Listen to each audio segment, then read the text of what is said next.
Welcome in, ladies and gentlemen, to the Rant with me, Pugs Moran, live from the Kelly Moore Memorial Studios. It is talk radio for normal Americans every Monday through Friday around about noon. We gather here and we just chop it up, as they say, as cokeheads say. I believe that's a cokehead's term. Chopping it up. Hey, we're just going to get together. We're going to chop it up. Hold on, I got to get my TV right. How y'all doing here on this rainy North Texas Friday afternoon? This is one of them days where you decide to call in, right? This is one of them days where you're like, okay, this be a good day to lay on the couch all afternoon and watch Lifetime movies. Power's out all over the place. It's been fritzy in this area again. This is the second storm this week where we've had some power fritzy issues. So, no, it's not. It can't fucking possibly be coming from the laptop. Motherfucker! I didn't double check today! I recorded twice! What the fuck? All right, let's try this. Hold on, let me see if I can fix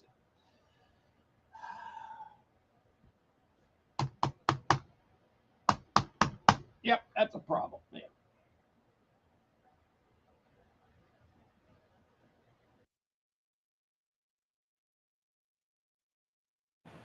How's that? That's better? All right, we fixed it. All right. Jeez Louise. Yeah, it's good now. I got it. Oh, see, that's about a mic designation, but for some reason, the Restream channel, it resets. It resets back to whatever the default settings are, and I don't know why it does this, because it doesn't do it with any consistency where you would think that this is just the pattern. No, it just does it randomly. It just does it randomly, sometimes in the middle of the show. Thank you. Yeah, I know it's better. Thank you, Al. All right. We are good. Actually, we're not good, folks. We fucking sucked. We fucking sucked this week on Pledge Week. We need like $80 today. We got shit. This happens every week, man. This show runs on your tips, your gratuities. Been doing so for 3 years. We don't have any advertisers. We don't go out and, we should, but we can't. We can't. Why? Because we're not there yet. Yeah, I'm sorry, guys. I love you, but there's 15 people in the chat room right now, and that's not anybody's demographic. But it's our demographic. It's us. We do this every day, and we like this, so we have to support it. So I don't even know what the number is. I gave up yesterday. We do have an executive producer, and, I love to say thank you, and I love our executive producers, but fucking people, we can't have one family entirely supporting this show. And that's what we have. That's what we have. I don't know. So whatever. Fucking, we're not going to make it. Major change is coming. I can't. This isn't. I love you guys, and I hold on every month because I'm like, well, there are people that like this. We got to keep doing it. We're going to keep doing it, and I love it. And it's better than going and getting an office job, right? So we've accomplished something here in 4 years, but it's got to change. It's definitely got to change. It's definitely got to fucking change. But that's okay. So that's all we're saying about it. We got crushed. We got absolutely fucking crushed this month. But anyway, if you can help out during today's show, I don't imagine there's a world in which we can get across the finish line. But, I'll leave this here. There you go. We're going to leave that scrolling. And we're not going to mention another fucking thing about it because I'm tired of being a gemstone. I'm tired of out here, acting like this is worth anything when it's obviously not. But thank you, Peter. Fucking Peter, Kim, every other fucking day. It's Peter or Kim, Peter or Kim. They're keeping this. That's one household, you guys. Man, that makes me feel good, though. Just makes me feel good that, I got like a family out there that loves me or whatever. I don't even know. Anyway, that's all we're going to do. All right, moving on. Let's go. This show is all about talk radio. It's all about the way I think talk radio ought to be performed, which is without some particular partisan political lens. Say that 10 times fast. I try and do this show. I call balls and strikes, as they say, as we're chopping them up. I'm going to use as many cliches as I can today. That's it. It's cliche day here. I'm going to use cliches. Current events, lifestyle stuff, whatever's on our mind, we mix it up in the chat room, and sometimes we go in any direction that, my free will take us, because this show is performed as a stream of consciousness, which is just me talking. You sit down. I mean, it's a truly narcissistic exercise, but we've been doing it, and I don't know. I don't have to go to therapists anymore. I don't, because I just do this every day. I get it all out every day. It's fucking great. Woo! 4 quarters is how this show will unveil itself to you today. 4 quarters, all designed to keep me on track so that I don't, in my stream of consciousness, spin off into the weeds. First quarter, antecedently on this day. We talk a little bit about all of the things that have happened on this day that are of interest, and there's some pretty big ones. Then we do quarter 2. Quarter 2 is birthdays, people born on this day, celebrities, notable quotables, historical figures. You get it. Quarter 3 is deads, the deads, people who died, people who passed away, also historical figures, celebrities. But when they died, we decide, based on how we understand their life to have played out, where'd they go? Did they go to heaven or did they go to hell? That guy killed someone in 1947. I know he directed one of the funniest movies, shit like that. It's like, yeah, he's going to hell.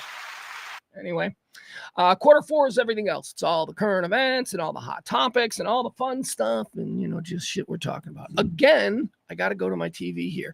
There has never been a one-man band daily show quite like this that so desperately needed a producer. Sorry, Jamie, you're not real. I got to find my news station just in case the world blows up. All right, let's go to News Live and let's see what they give us. What do we want to do? Do we want to do NBC News Live? Do we want to do ABC News Live? All right, let's just do the first one that comes up. There we are. Hold on.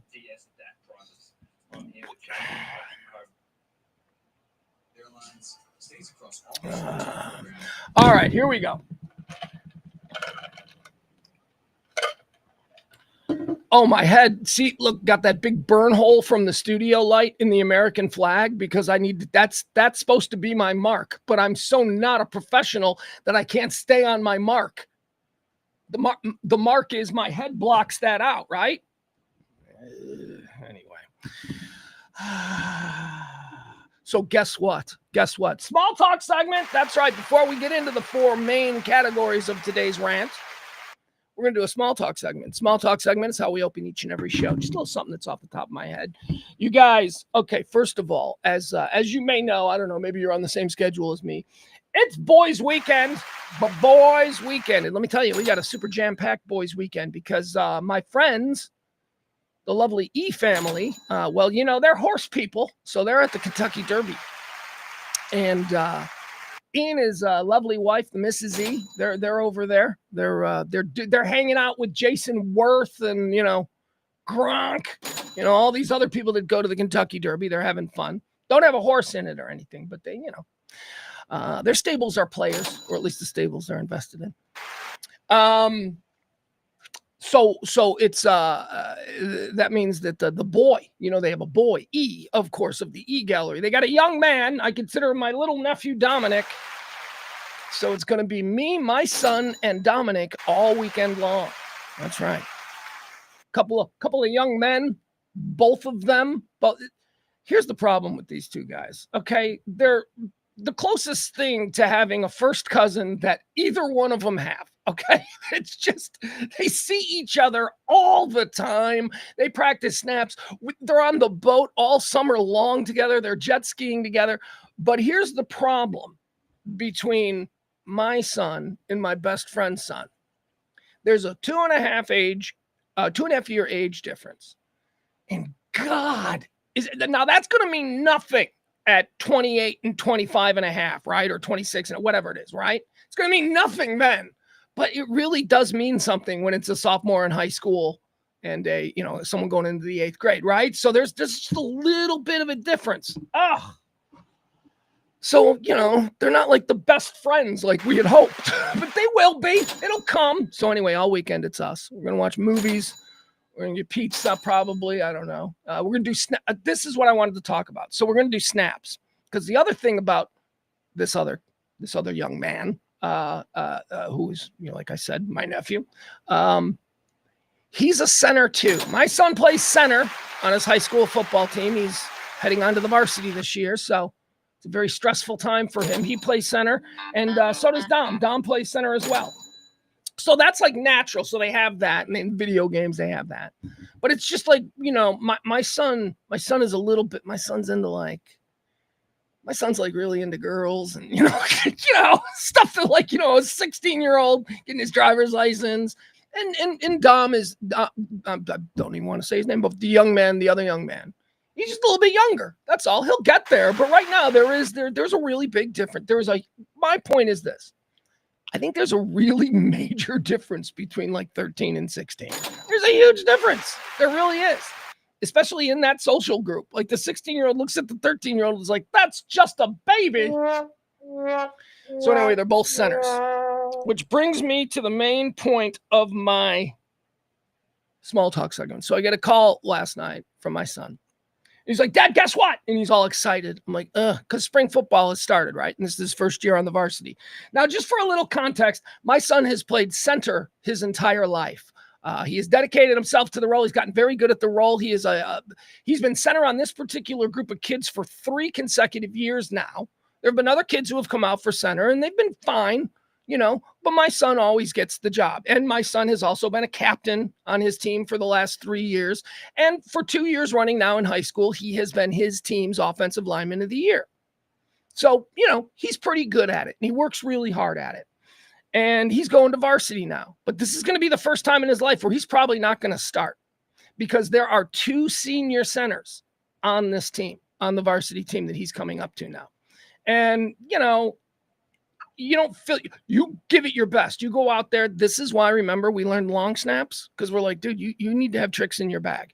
Okay, there's going to be a couple of kids who are older than you. Can they long snap? And he's like, one of them can. I'm like, okay, well, then you be the other one who can. So that's why he got so good at long snapping. So he's working really hard at it. So he gives me a call last night. He goes, Dad, guess what? And I'm like, what? Tell me. He's like, oh, man, I got some crazy news at practice today. And I'm like, what's the crazy news, dude? And he's like, they're moving my position. And I'm like, what? What do you mean they're moving your position? He goes, yeah, the varsity coach wants me to start working at left tackle.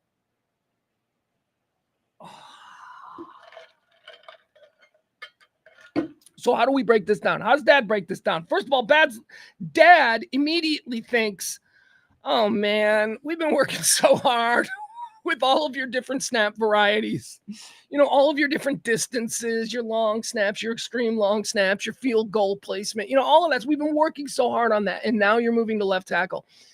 And he wasn't upset. I was worried about I said, how do you feel about it? And he goes, well, I don't know, but I think the varsity coach just told my junior varsity coach to put me in the most important position on the line. And I'm like, holy shit, that's a great way to look at it, kid. That is a great way to look at it. And he's like, so I'm just going to learn left tackle. Now, here's the problem with that. The reason I was okay with him or loved that he was playing center or playing guard is because I don't know what his height is going to be. And I want to get college paid for it. And there's a really good chance that, we're not saying Alabama full ride, but there are colleges out there, Division II, whatever. He might be able to get recruited and get some of this, college paid for, especially since he's academically straight A's. He's going to get some offers. And I just think it would be better. I mean, he's already getting offers. He's already had inquiries.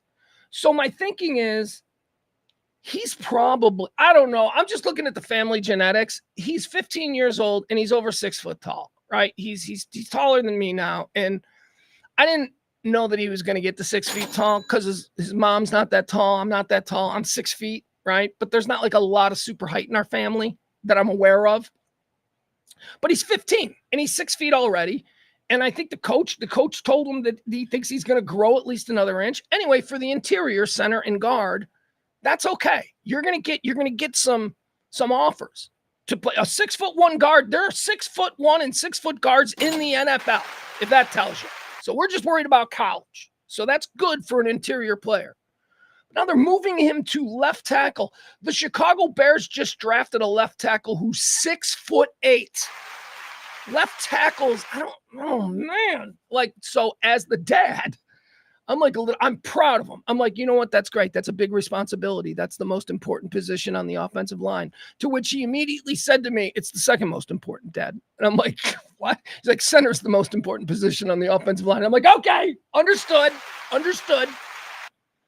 And then he said, And then he said the center's credo. Do you know what the center's credo is? All centers believe this.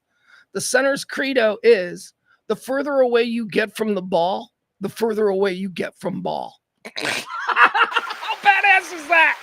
That's basically what a center says to a safety. You're not a real football player. The further away you get from the ball, the further away you are from ball, son of a bitch. Anyway, so that's our big news. He's now working as a left tackle, and he's happy. And I think it's a good thing that the coach is like, all right. And I said to him, I go, so who's going to be the center now on the junior varsity if they've got you working at left tackle? And he goes, well, my backup's okay. And I'm like, yeah, your backup's fine. His backup is fine. And he's like, they just say that they think that I'd be better used at left tackle now. And I'm like, okay. I'm like, well, I think that's a good thing. And he's like, no, Dad, it's a good thing. So he's excited. So, okay. So let's roll into the new season. I mean, look, I expected that he's not going to play a lot because there are some big older kids in front of him. So whatever. I guess I won't watch my son play. See, here's the other thing, too. Left tackle is all blame. Left tackle is all blame. Unless you can hold your guys to 0 sacks on the entire season, the only time you remember the left tackle is when they let a guy slip and they sack the quarterback. But at least with the center, because they work out of shotgun with everything, at least with the center, it's every snap where you're like, nice snap, tight snap, good snap. I'm sitting there watching games for the snaps. Well, that's what we are as parents, right? Nice snap. That was good. Did you see the tight spiral he got on that? That was nice. All right, so let's get into the show. What do you say? Once again, I will remind you that it is tip month week, pledge week, so please help us get across the finish line. I was upset when I came in here. All right, one more small talk story. Want to hear something funny? Want to hear something crazy? This is crazy. So I live in University Park on the campus of SMU. Now, understanding that a college campus is always going to be transient, not in a bad way because it's University Park, one of the wealthiest suburbs in America, but in a way that people from other places in the world will come and stay in University Park to attend or teach or lecture or whatever it is at SMU University. So it's not typical Texas, right? It's not like everybody's, hey, y'all, I grew up. It's not like that. So there's a girl who lives like 3 doors down from me, and she was walking her dog, and I was wearing a White Sox jersey, and she said, oh, White Sox? I've never seen a White Sox jersey here. And I'm like, oh, I'm from Chicago. She goes, me too. And I say, wow, where? And she goes, Frankfurt, which is like the next town over from where I'm from, right? And I'm like, no way, that's so wild. And that's just 3 doors down.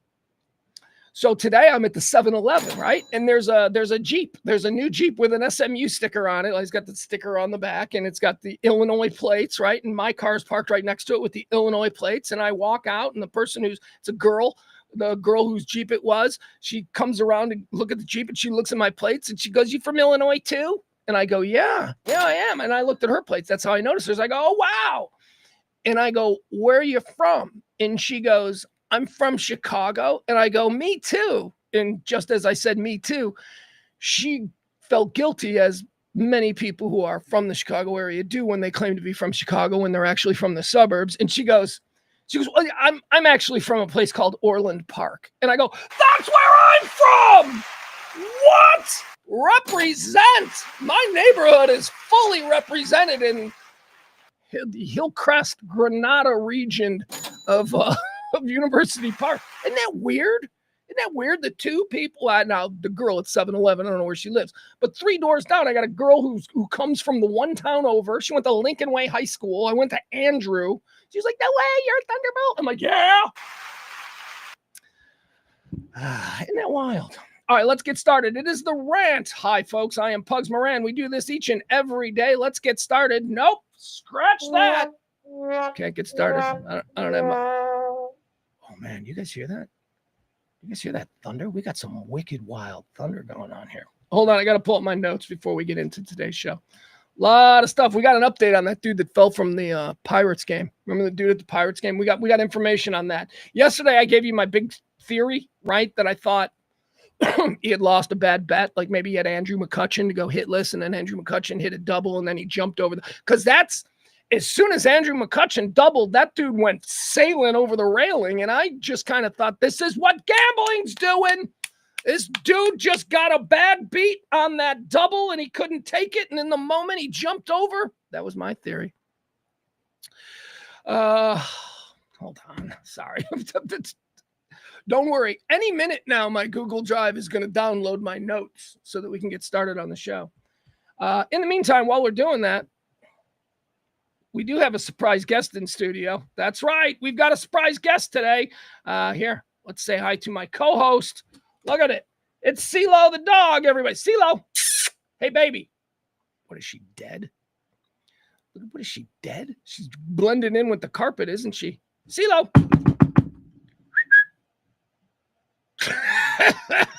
This is a dog who knows that she's going to have to just listen to me scream at nobody for the next 2 hours. CeeLo, come on, say hello. Come here, baby. Oh, you want to see something crazy? All right, I'm going to wrinkle a paper bag. She thinks there's food in every paper bag. Listen, watch. Whoa, we got her now. Oh, is there food going on? Say hi, baby. All right, that's CeeLo the dog. She's a hooly bully. She is half Catahoula and half Staffordshire Pit Bull Terrier. Right, baby? Hold on. I think she's going to get comfortable. Watch this. She's getting comfortable. She's such a whore. She's such a food whore. Hold on. Listen to this. Oh, really? Oh, nothing. Not falling for it. All right, here you go. You should at least get the spoils. There you go. Oh, yeah, go get it. It's over by your food and water bowl. All right. There she is. All right, say bye to everybody, CeeLo. All right, there she goes. All right. Wasn't that fun? I do have a handheld CeeLo camera now that we can use, so when she's with us, she will be able to check in. All right, what do you say we get started here? It is the Rant. I am Pugs Moran. These are the Kelly Moore Memorial Studios in the beautiful E-Gallery. We do this every day around about noon. Today, May 2nd, it is the 122nd day of the year. That means there are 243 days remaining. Let's move our asses into our very first category, antecedently on this day. Here we go. All right, things that occurred on this day, things we're going to just riff about. On this day in 1945, the Soviet Union announces the fall of Berlin. Yeah, the commies got it. Do we even think about that? Like, we have this like here in America, I think we walk around thinking we did everything. Like, we freed Germany. No, we really didn't. We freed some concentration camps, but we didn't get to Berlin before the Russians did. The Russians got to Berlin first. The reason that Hitler blew his head off was because the Russians were coming, not because we were coming. We were stuck out there in Alsace-Lorraine. We were out in the hinterlands. We were in Bavaria. I don't even know what that is. I know it's all of Germany. It's a general term for Germany and the German sort of nations. My point is this. It was the Soviet. It was a communist flag that replaced the Nazi flag over the Reichstag. That's right. It was on this day. The Soviets announce, we've taken Berlin. On this day, antecedently in the year, by the way, that was a huge accomplishment, okay? But also on this day, not so much a huge accomplishment. It was on this day in 1982 that the British nuclear submarine, the HMS Conqueror, sinks the Argentinian cruiser, the ARA General Belgrano. Why, this was the start of the Falklands War. Remember the Falklands War?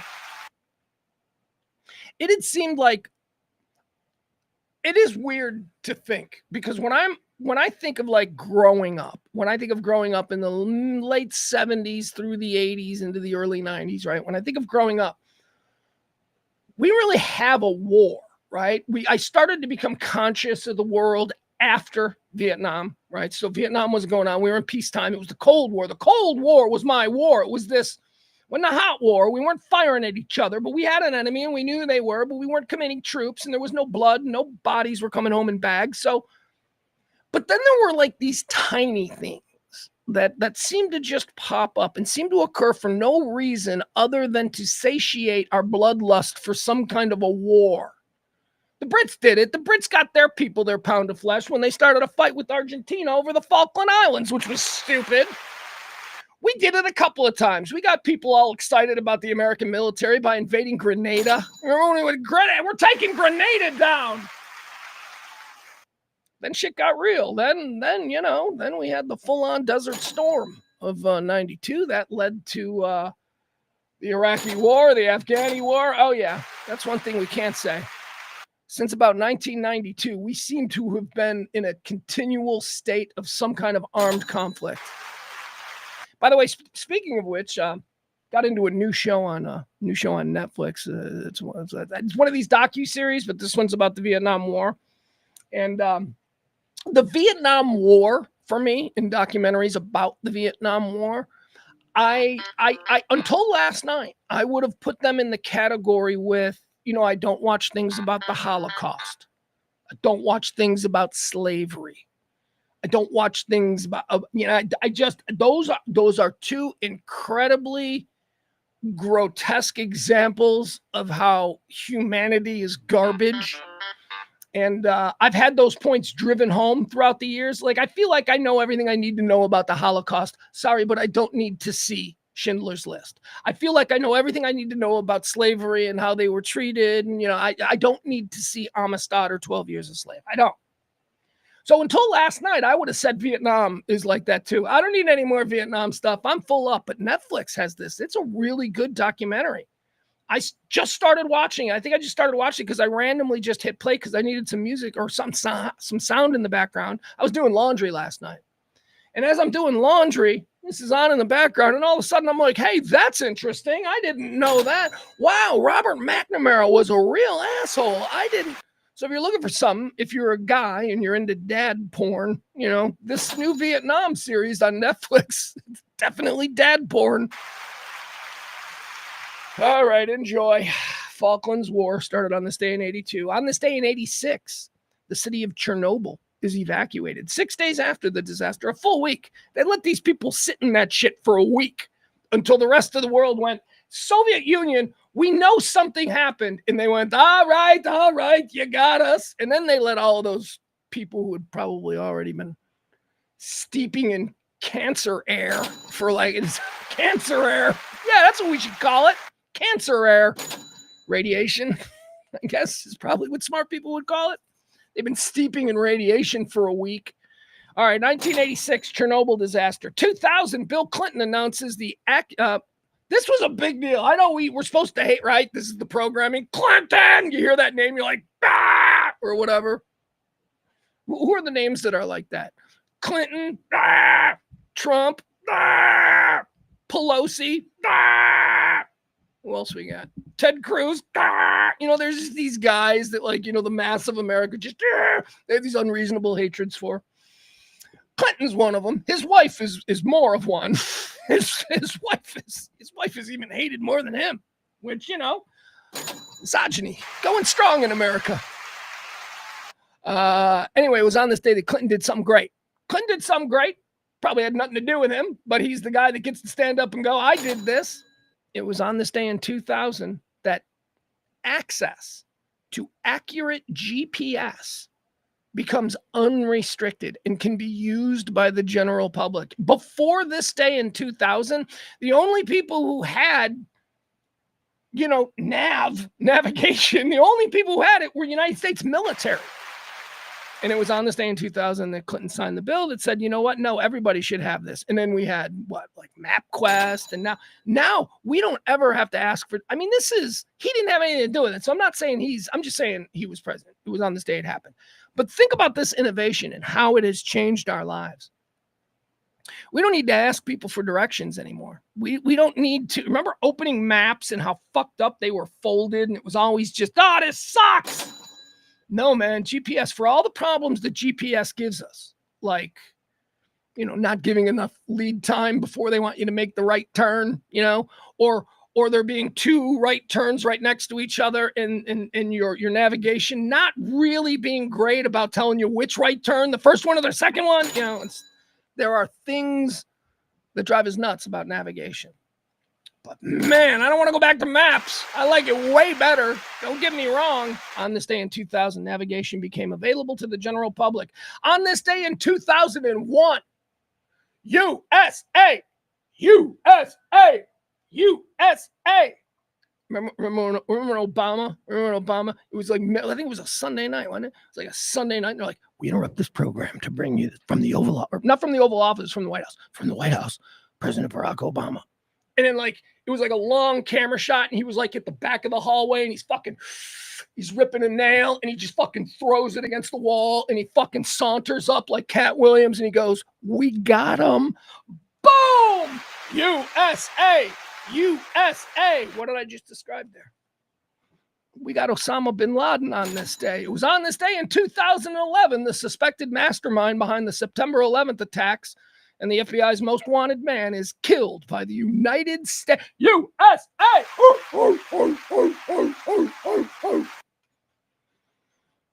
That's because they were SEALs. Because the SEALs got them. USA!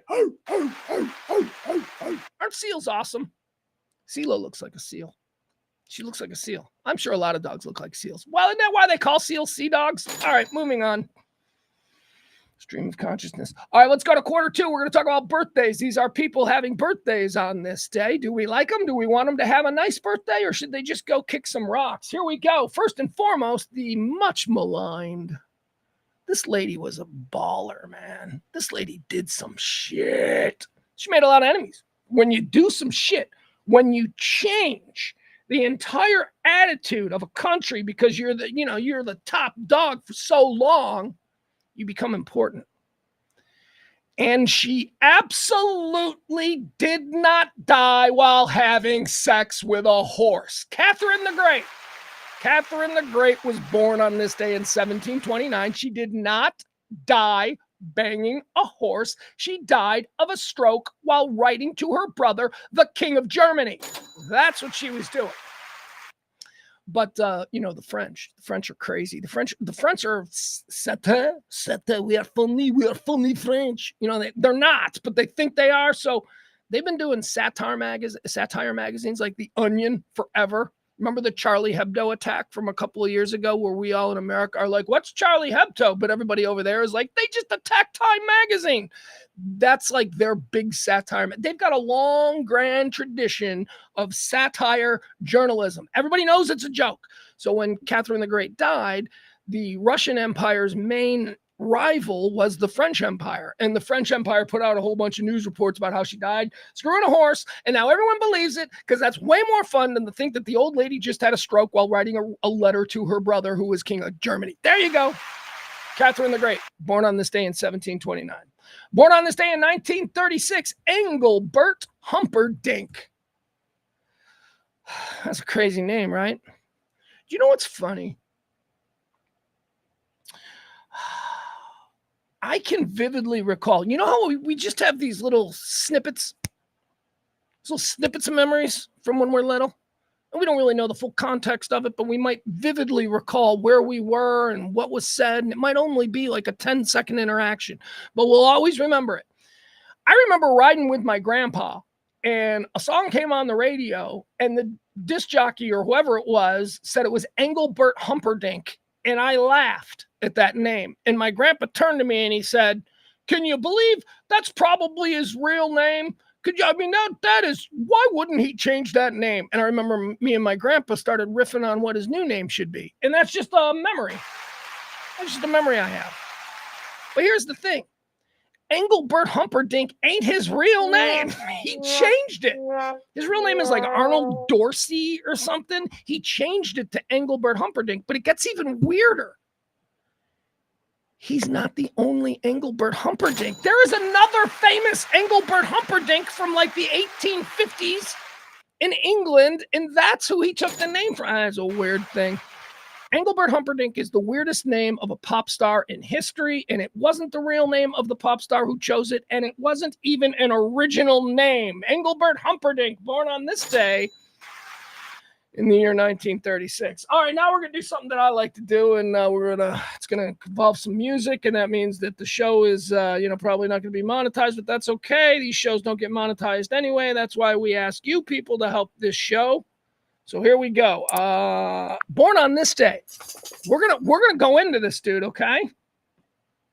Born on this day, 1950. Rock legend. One of the most underrated and seriously accomplished rock stars of all time. One of the best rock singers of all time. I told you about my love for Paul Rodgers and Chris Cornell a couple of days ago. This guy is right up there too.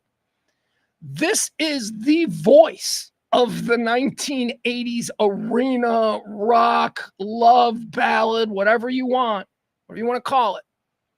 I mean, just hearing this guy sing, you think you're seeing a cheesy movie made from 1986 and the credits are rolling. I mean, the guy's entire vibe is 1980. Now, you may roll your eyes and go, oh, that's a way to diminish him. No, that's a fucking cultural impact. And the man himself is Lou Gramm. Lou Gramm. Who's Lou Gramm, Pugs? Lou Gramm was the lead singer of Foreigner, which is like a band that has more fucking hit songs than you know what to do with. I guess they just never trashed a hotel room or, drove their car into a pool. So nobody really thinks about Foreigner until you realize they've sold about 100 million records. I mean, they're insanely popular. And then Lou Gramm had a solo career with, I thought there was one, oh yeah, didn't he have a solo hit? And then I'm like, holy fuck, Lou Gramm's got a bunch of solo hits. I didn't know that was him. The Lost Boys soundtrack, did you remember that he had a hit on there? All right, we're gonna go through some Lou Gramm stuff. All right, so here you go. Here's some solo Lou Gramm. We'll just get it started. I don't know if you remember this song. I play this because it's so quintessentially 80s. Listen to this. Tell me this isn't like the opening of a movie. It's California. You're seeing dudes driving down, wherever, and then the beach, and there's like girls in bikinis, and it's the mountains and the Hollywoods. Okay, so imagine all that.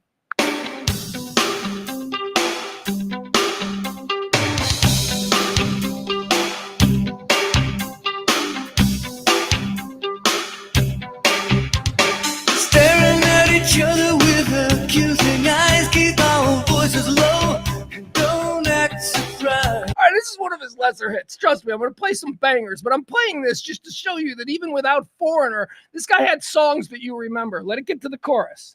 If the word gets out, yeah, that's alright. I know you're just... God, would you get to the fucking chorus? The telltale signs look out of my private heart. You should know better now. That's alright. Don't you know that one cold word's gonna lead to another? Then we'll have nowhere to go. Even if heaven and earth collide tonight. That is the most quintessentially 80s.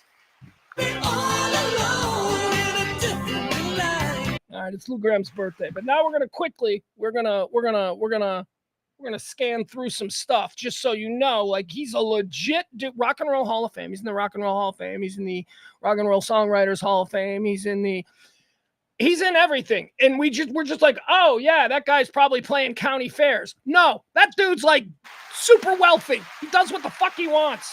And it's his birthday. It's Lou Gramm's birthday. All right, let's go through some of these. How about this? Oh yeah. Maybe I'm wrong. Listen to this 80s power ballad voice. Tell me if I'm coming on too strong. This heart of mine has been hurt before. This time I wanna be sure.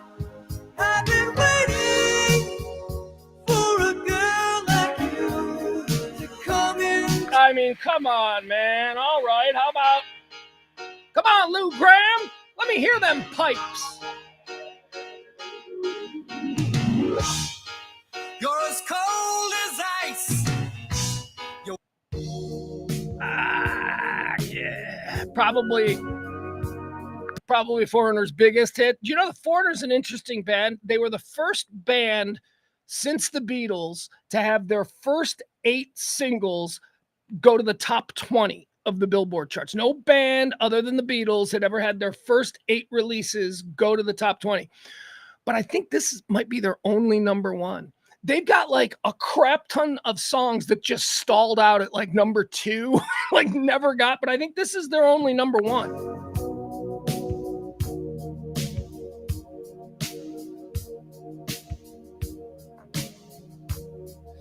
Gotta take a little time. All right, we don't need what this is. How about some more Foreigner? Yeah! Little Foreigner rock and roll for you. Rainy Friday afternoon here on the Rant. Lou Graham's birthday, born on this day in 1950. Back after this on the Rant. Radio Misfits. Daylight. Fucking nailed that post. Fucking nailed that post. Hadn't heard that song in probably 100 years, and I nail it. All right, how about this? Let's do more Foreigner, because who's Lou Graham? Come on. All right, we don't need all here. Alone with my bride and dream that you're still by my side. 1, 2, 3, 4. Yesterday. Come on, man. Foreigner. What are we doing? Say you will, say you won't. Make up your mind tonight. That fucking voice is undeniable, man. Lou Graham has a voice. What's this? Don't know what that is. Now, let's do this. Yeah! Radio Misfits Podcast Network, Foreigner, Dirty White Boys. It's going to be a rainy Friday afternoon, partly cloudy going into the night. This is a throwback going all the way back to Agent Provocateur, or maybe 4. I don't know. Hey, baby, if you're feeling down. All right, I kind of stepped on it there with the I don't know, but it was close. All right, Dirty White Boy by Foreigner. You think that's it? You're like, surely they have no more hits. Fucking Foreigner, people. A little respect.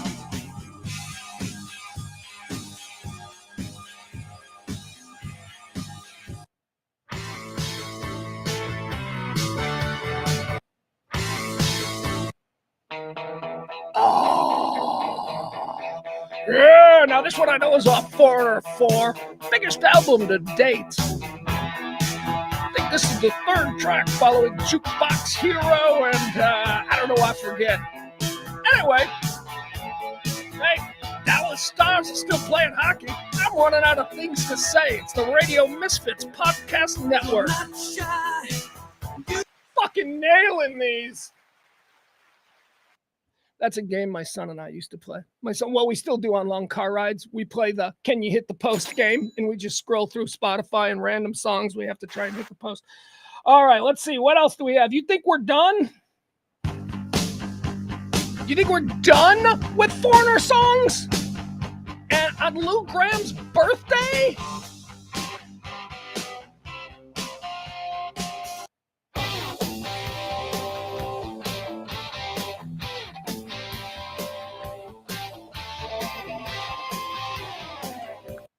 And my favorite all-time Foreigner song, the best for last.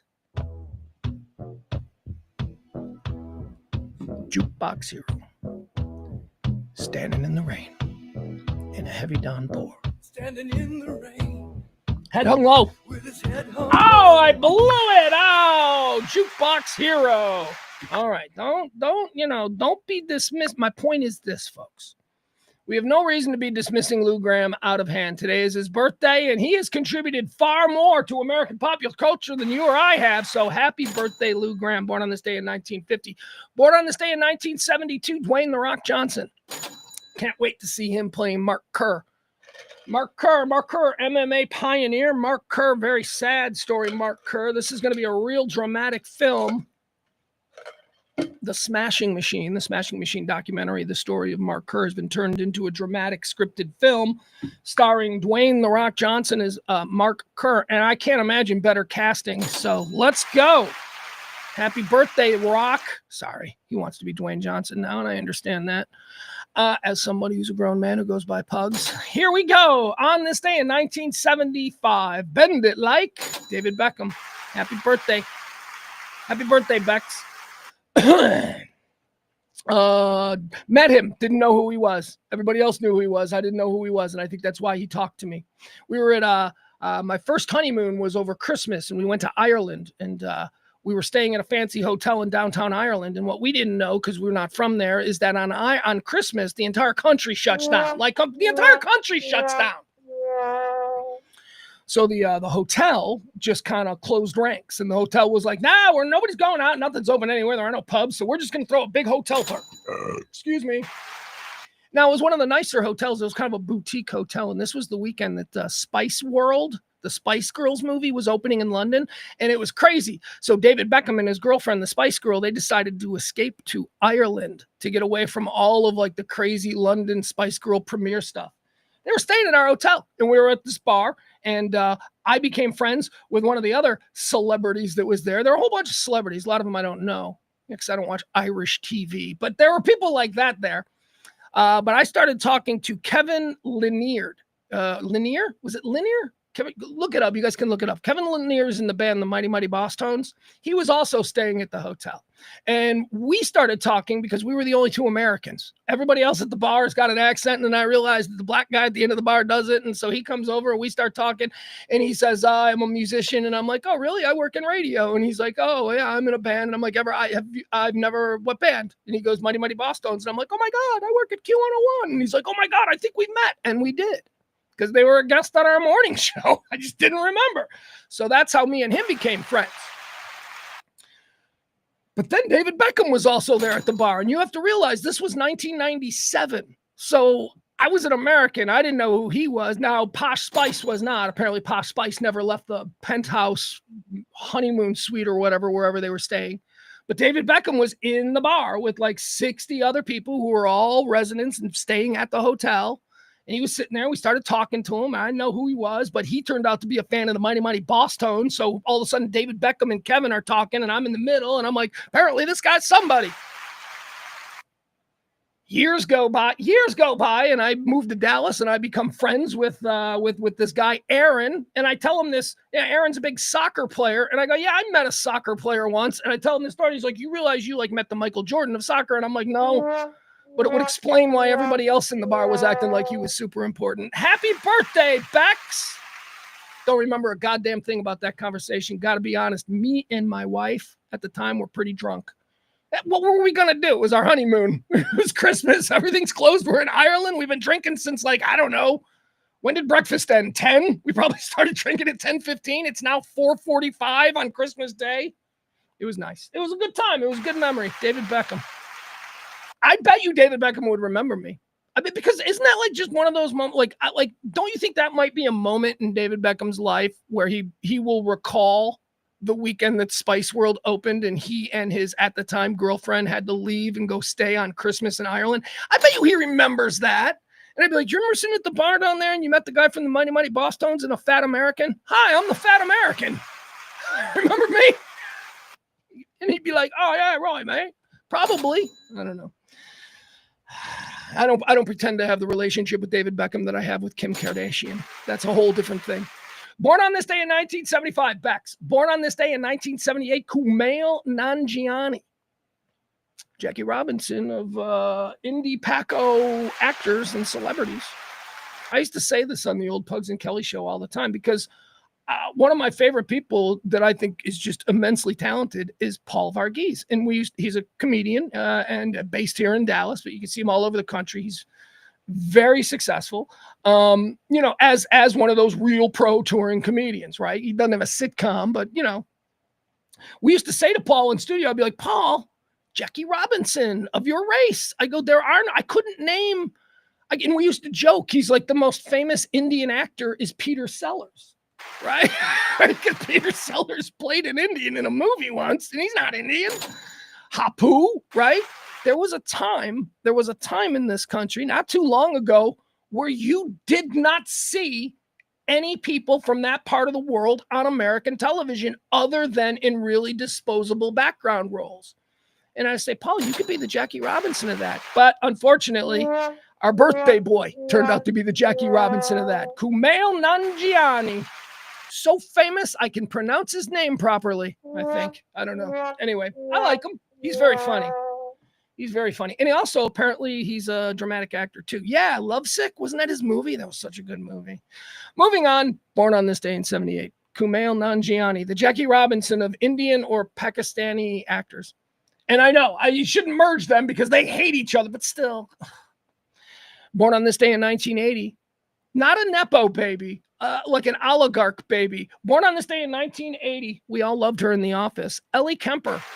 Ellie Kemper. Oh my God. When Pam was no longer the receptionist on The Office, oh, God love whoever that poor sap is that they try to bring in to replace Pam. And they did it. It was Ellie Kemper. What was her name?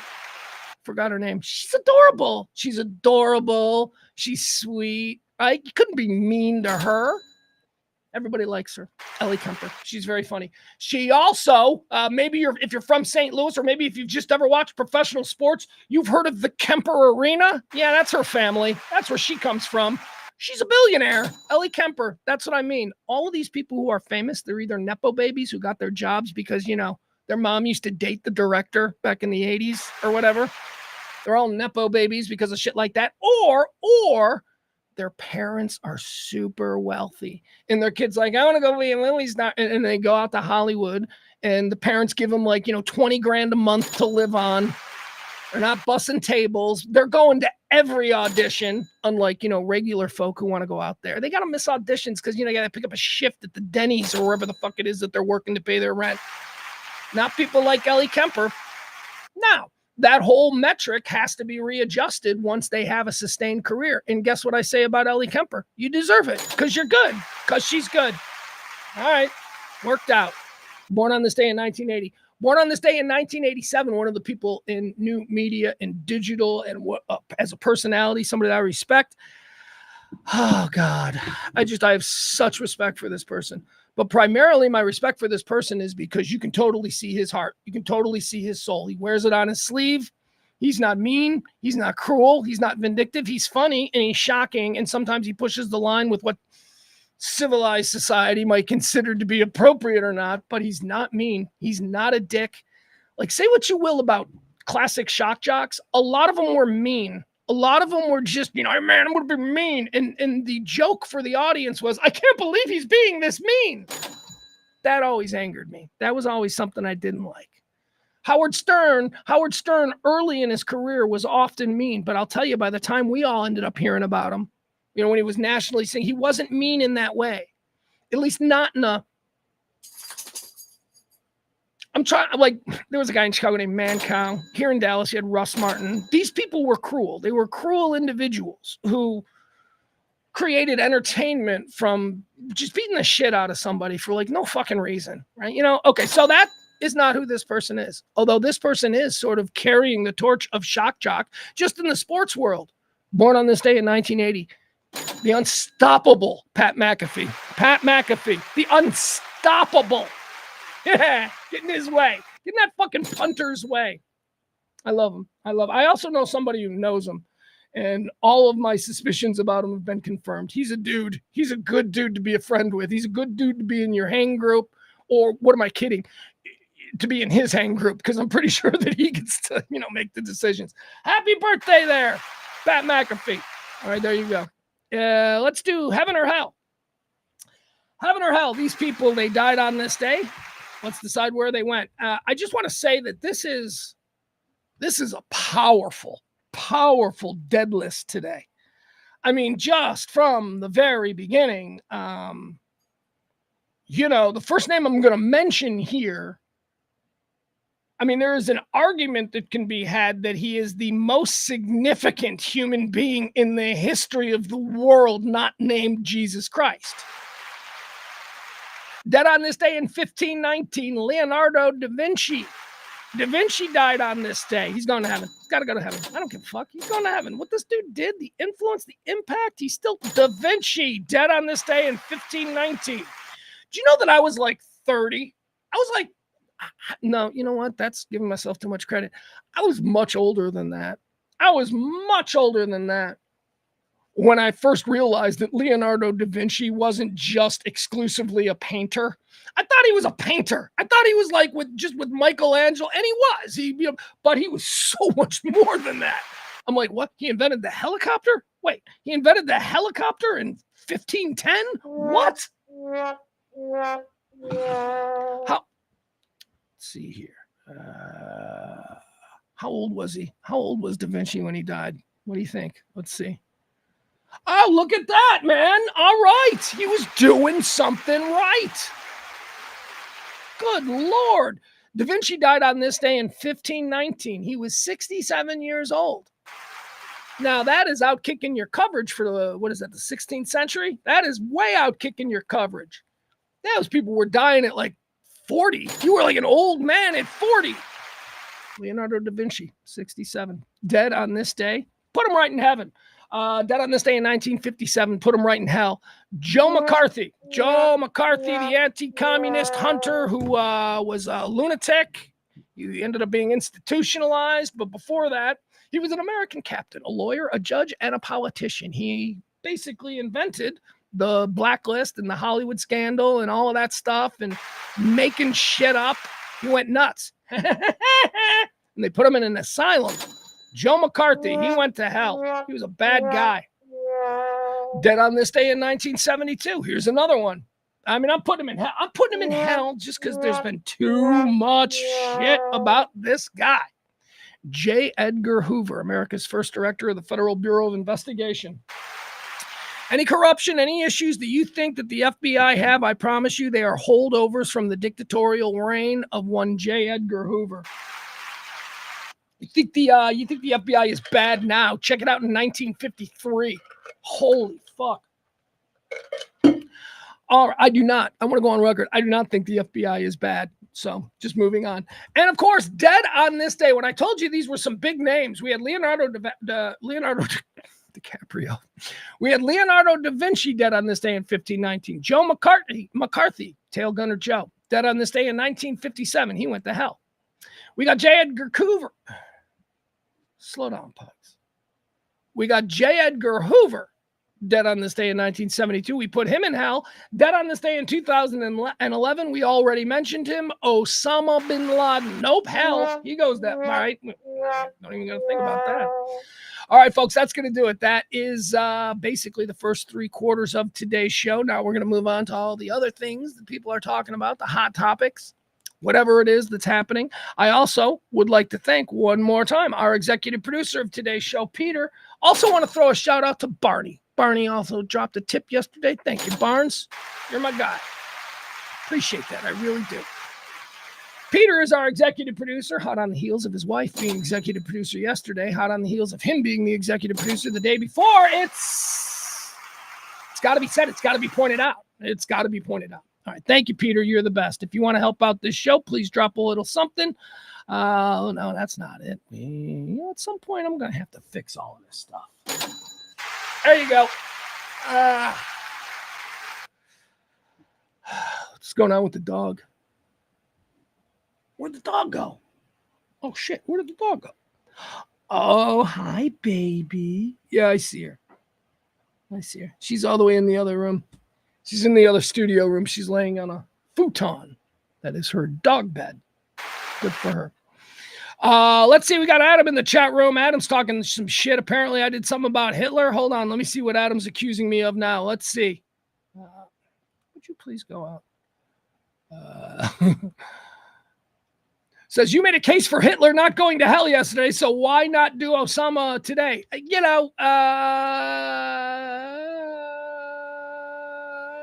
Nope, not going to do it, Adam. No, I don't know. Did I make a case for Hitler? I didn't make a case.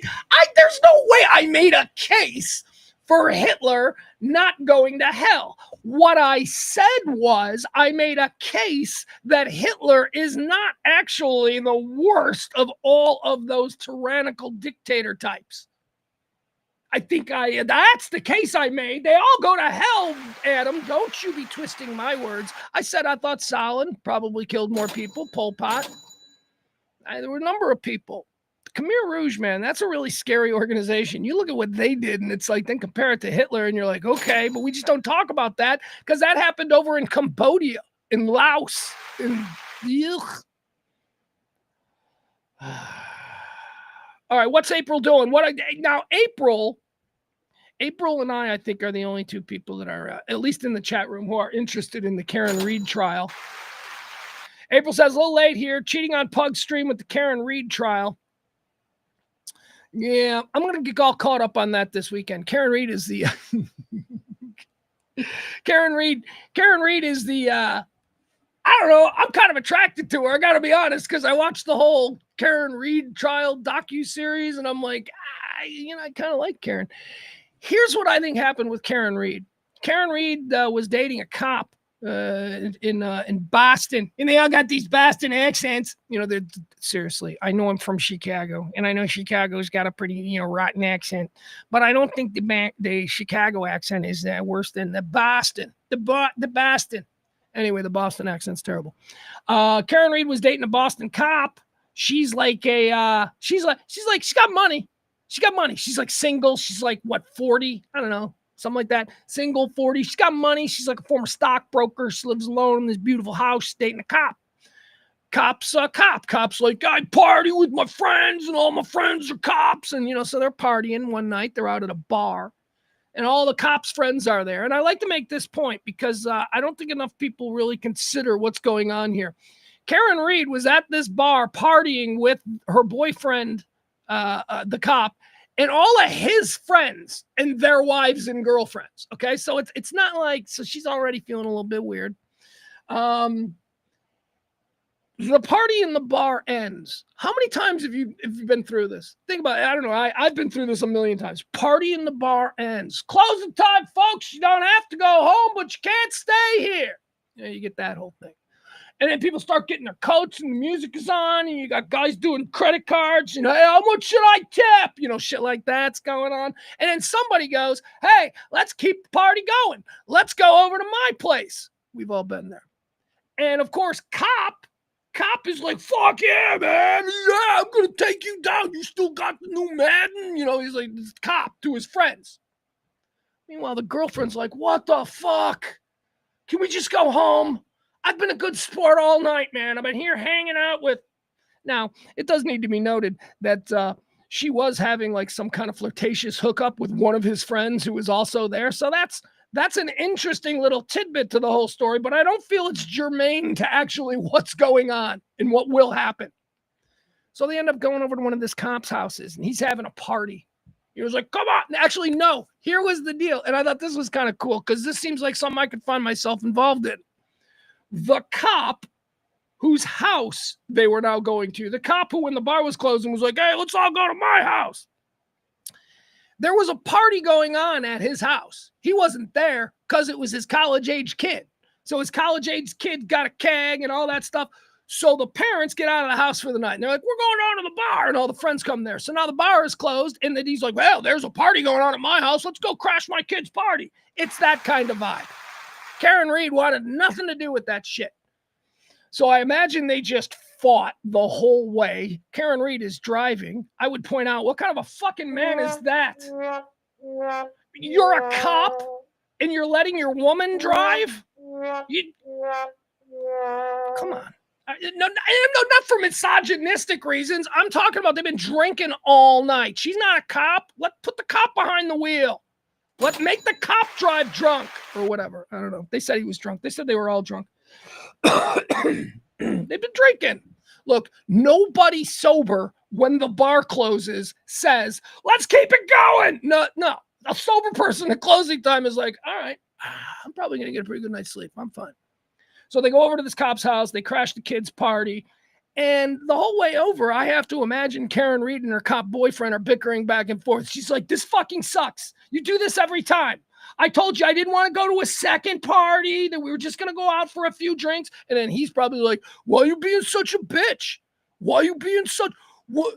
You're no fun, man. Karen, you're no fun. It's probably that kind of ride over. So they get to the house. And it also needs to be mentioned, there was one of these East Coast blizzards going on. By the way, April, am I doing this right? I don't know. April's knows the details of the stories too. So they get over to house. You know, there's a bunch of cars in the driveway. There's snow piled everywhere. The wipers are going hyunk, hyunk, hyunk. The heater is blowing full blast. I mean, if you've ever been in a real American snowstorm, because that's what's going on. That's the environment inside the car. They're screaming at each other. Zhunka, zhunka, zhunka, zhunka, zhunka, zhunka. You got that. Again, the heater. The heater is blowing full, trying to defrost everything. It's loud. It's chaotic. And he's like, you're being a bitch. And she's like, I'm going home. And he's like, go fuck home. And he gets out of the car, slams the door. And this is where I believe, this is what I believe happened. He gets out of the car, he slams the door, and he's like, good. She probably spun her tires a little because it's snow and she was in a 4x4 SUV. And you're like, it's because she's mad. He's like, fine. Slams the door and she's like, I'm getting out of here. And she goes to get out of there. And I think the tires went, at which point he probably went, by the way, he was drinking. I'm sure he had a road soda in the car because he's a cop and cops can do that. So he was like, and he probably stood back. And then she did the thing you do when you're in icy weather. She cut the wheel. She threw it in reverse. She ganked it to try and get out of wherever she was. And she fucking hit him. She fucking nailed him. Now, I don't know, this dumb at whatever. Now, here comes the question. She then went home. The question is, does she know that she hit him? Like, is she sure that or was just the chaos? And that's the reason that I told you. The windshield wipers, yunkunk, yunkunk, yunkunk, yunkunk. She's got the heater blowing full. He's outside the truck, half drunk, giggling at her because now she's kind of stuck in the driveway. I'm telling you, it was chaos. So she goes home. She's all upset because she had a fight with her boyfriend. She goes back to his house because that's where she's living and his kids are there and she's taking care of them. And it's like 5 o'clock in the morning. She's like, he ain't home yet. And I think at this point, she's like, did I fucking hit him? I think I might have hit him. I should go back and check on him. So she rounds up a posse. She goes back and they find him laying there dead in the snow. Woo! All right. Now, there's a whole bunch of other stuff going on with this Karen Reed story that if you're so inclined, I believe it's HBO Max. I think if you got Max, it's like the trial of Karen Reed. You got to watch the first one because the second one's going on right now.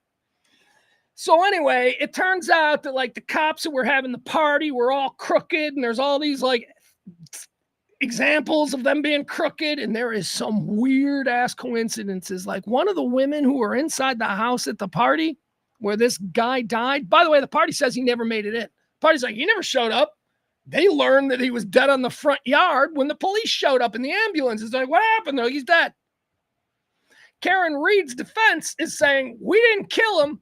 We didn't hit him. What happened was he went into that party with all of his cop friends and they killed him. Hell, there's one angle that says he was mauled to death by their dog, who this family curiously got rid of that dog like 2 days after the incident. The dog was never seen again. They say he's got dog bites all over his body. I mean, is it possible? I ask you, is it possible that she hit him, he collapsed in the yard, and then somehow the dog was out in the yard. The dog saw this human on the yard, and it was a big German Shepherd with a history of being aggressive, and the dog attacked the dude. Is that possible? That the dog attacks were post-mortem? I don't know. Anyway, in the first trial, man, it was crazy. Oh, by the way, the wife, I didn't tell you this. The wife of one of the cops who is inside the party house claiming that the dead dude never made it in. The wife of one of the cops, for some fucking reason, at like 3 o'clock in the morning that same night, she Google searched, how long does it take to die in the cold? What? What? I mean, trust me, I don't even want to. There's at least 5 more mind-blowing things about this trial that you need to see. So that's what April and I are all into. And what I'm going to dedicate most of the weekend to is getting caught up on this first week of the second trial of Karen Reed. Why is there a second trial? Because the first one, with all those crazy ass fucking theories and all of these things that are kind of circumstantial, but if you take a step back, you can go, I can see how that could happen. All of those things caused a hung jury in the first trial. Oh, it's so good. Season two of the Karen Reed trial from Boston is happening right now. Oh, I'm looking at it right now. Hold on. Jennifer McCabe. So, Emily, overall this week, what have we been hearing from McCabe? And talk to us about the importance of all this testimony. Yeah, so Jennifer McCabe is key for a number of reasons. One, as you mentioned, she's one of the only people who were there when Karen Reed found John O'Keefe's body the morning of, but she also was the night before. So she has really unique insight on both of those things. She's the one who Googled. She dialed 911, something that the defense actually pressed her about, questioning, why didn't you go inside the house seeking help from her brother-in-law, who was a law enforcement officer when they first discovered the body? Here's some of that firing. All right, we don't care. That's who it is. Jennifer McCabe. She's the one who Google searched, how long does it take to die? And that led to the defense going, they killed him. They threw him in the yard. They wanted it to look like he died of hypothermia. And this dude's wife even Google searched at 3 a.m. How long does it take? I don't know, man. It is a crazy story. I can't wait to see the movie. And everybody involved. Here's the funny thing, too, about this case. Tell me, April, do you agree with me on this? Here's the funny thing about this case that I've noticed. Every single person involved in this case is like kind of hot, but not. Like they're all just like, they're like, wow, that person is almost really pretty. And then the next person you see, you're like, wow, that person is almost a really handsome guy. I know, it's just a weird cast of characters, and they're all very interesting people. Anyway, Karen Reed story. There you go. April deserves to be listened to. Here's what she says. April's into the story. April says the victim, John O'Keefe, the victim had no signs of hypothermia, even though the prosecution is saying he was laying dead outside in the cold for 6 hours. He still had warm blood coming from wound when they found him at 6 a.m. See? I don't know what that means, but April's buying in. April then says, autopsy didn't confirm death by vehicle. He had a head wound and his arms with dog bites. Yeah, the dog bites are weird, man. And then the fact that the family got rid of their dog like 2 days later, right? April, isn't that wild? They're like, what are you doing? You don't just get rid of a family dog on the spur of the moment. What did that dog do? What did that dog do? And then you learn that there was a police investigation into the event at your house. What did that dog do that made you get rid of the dog as soon as you learned there was a police investigation? It's weird, man. What does April say? She says Karen's interviews in documentaries are now being used in the second trial. Not good for Karen. No, it's not. Because remember I told you I kind of liked her? I'm like, I kind of like Karen. I kind of think, I'm kind of attracted to this attitude because she's a bitch. She comes off like a bitch who's like angry and didn't do nothing. And, she comes off like kind of a sexy bitch, but that is not going to play well in front of a jury. No way, man. All you need is one woman on that jury to look at her and go, that's the kind of woman that my husband would cheat on me with. No, she's got to be nicer. Those interviews, I absolutely think that interview series is going to be a problem. As a matter of fact, the doc series that was on Max that I watched, I swear to God, I didn't know anything about the trial. I didn't know there was a second trial coming up. At the end of that doc on Max, when they said the second trial is scheduled to start, early next year, I remember thinking, there's going to be a second trial after this? After everything that you just said? There's going to be a second trial? So here we are, baby. It is second trial time. It's going to go on for a while. All right. Thank you very much. There you go. April and I are very interested in the whole Karen Reed retrial. We'll see how that shakes out. All right, let's get into other news. How about this? Look at this. Isn't this good? What do I tell you? What do I tell you consistently? What have I told you going all the way back to the Joe Biden days when every time there would be a monthly economic report and it would be good and the Bidens were like, hey, jobs are up, numbers are up. I tell you, it doesn't matter. This is just a shell game. They put this out to us. They try and placate us. make us think this is one of them things where stats can tell you anything that you want them to tell. And I always ask you to maintain that. So today we're celebrating the jobs report. Again, if we're going to give Trump credit, but I wasn't even giving Biden credit. So just ignore these monthly job numbers. Ignore them. They don't mean anything until you get like 6 months of like serious decline. Good news though, 177,000 new jobs were added in the past month. Economists are saying that you have to tap the brakes on that though, because these are the last numbers pre-tariff. These are the last numbers before the new tariffs click in. There are going to be mass layoffs, or at least that's what they're saying. I don't know. I'm not an economist, and again, I don't get involved in this shit. But the U.S. economy continued to add jobs at a steady clip in April, although the pace of gain slowed slightly. The U.S. added 177,000 jobs in April. The Labor Department reported Friday, above the gain of 133,000 jobs polled by the Wall Street Journal that they had expected to see. All right, so the Wall Street Journal had a story, I guess, yesterday that said that the number was going to be 133. The number turned out to be 177.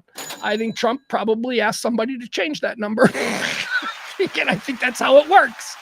And I think that you people who sit there and go, that can't be how it works, I'm like, you're a fool. It's all a construct. It works. They bring him numbers and he goes, hey, you know what? Just change that. They'll fucking do it. There are no checks and balances. They've probably been doing it that way for years. But no, we're all just like, no, these numbers mean something. No, they don't. They don't mean anything. They're used. They are. The media uses them in order to either talk about how awful or, is this working? It's a media tool. It's the only reason we hear about this every month. It's because the media has made it a thing. It's not a real thing. Stop worrying about it. So some audio or some video from the traffic stop with this Kilmar Abrego Garcia guy. He's the dude that Trump sent out of the country. And people are like, he doesn't deserve it. I'm like, I don't know, whatever. Some video of his arrest came out. They released it. The police released. He was arrested. What is the context here?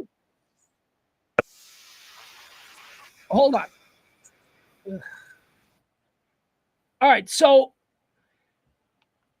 I don't pay attention enough to these kinds of stories. I'm always down for a good body cam video, which is what we're about to see. But I was told that he was, just whatever. TV's on in the background and I hear somebody screaming about this case. I was told that he was arrested while dropping his 5-year-old son off at the grandma's house while he was going to another job. That ain't this. That ain't what this is. So I don't know what this is, but it's been released today. Here, let me see. It says, moment Kilmar Abrego Garcia was accused of human trafficking revealed in a new police body cam. All right, I need more context on this. So this comes from 2022. So this obviously wasn't the most recent one. This is from 2022. Let's read the description. It says, this is the moment that Kilmar Abrego Garcia, the suspected MS-13 gangbanger, booted from the U.S. and into El Salvador's hellhole mega prison. This is the moment he was accused of human trafficking during a 2022 traffic stop in Tennessee. One trooper can be heard saying the 29-year-old Salvadorian was hauling people for money, according to footage obtained by Fox News Thursday. All right, so let's okay. So now I understand the context. So this is again. I don't know what's going on with him. I don't know what he is. I don't know if he's game. I don't know. I'm not paying attention. Certainly not paying attention to the nonsense. I know there's a lot of nonsense. We're going to show you some nonsense regarding this guy. Here's what I do know. I want to save this for the next segment. I'll save that for the next segment. Here's something. I'm watching to see what is he like? Like, is he, what? Fuck it. Let's just watch it. All right, here you go. So this is from a few years ago. This is not the recent Kilmar Abrego Garcia being hooked up by ICE and sent to the El Salvadorian prison that's very controversial that people are arguing about. This is something from 2022 that, is now being used to show that he is a bad person. So depending on how you process what we're about to see, you may come away thinking, oh, see, he's a human trafficker. I don't come away with that, and I'll explain why. Here you go. This is the video of Kilmer Abrego Garcia being pulled over by state police 3 years ago, and apparently this is proof that he's trafficking humans.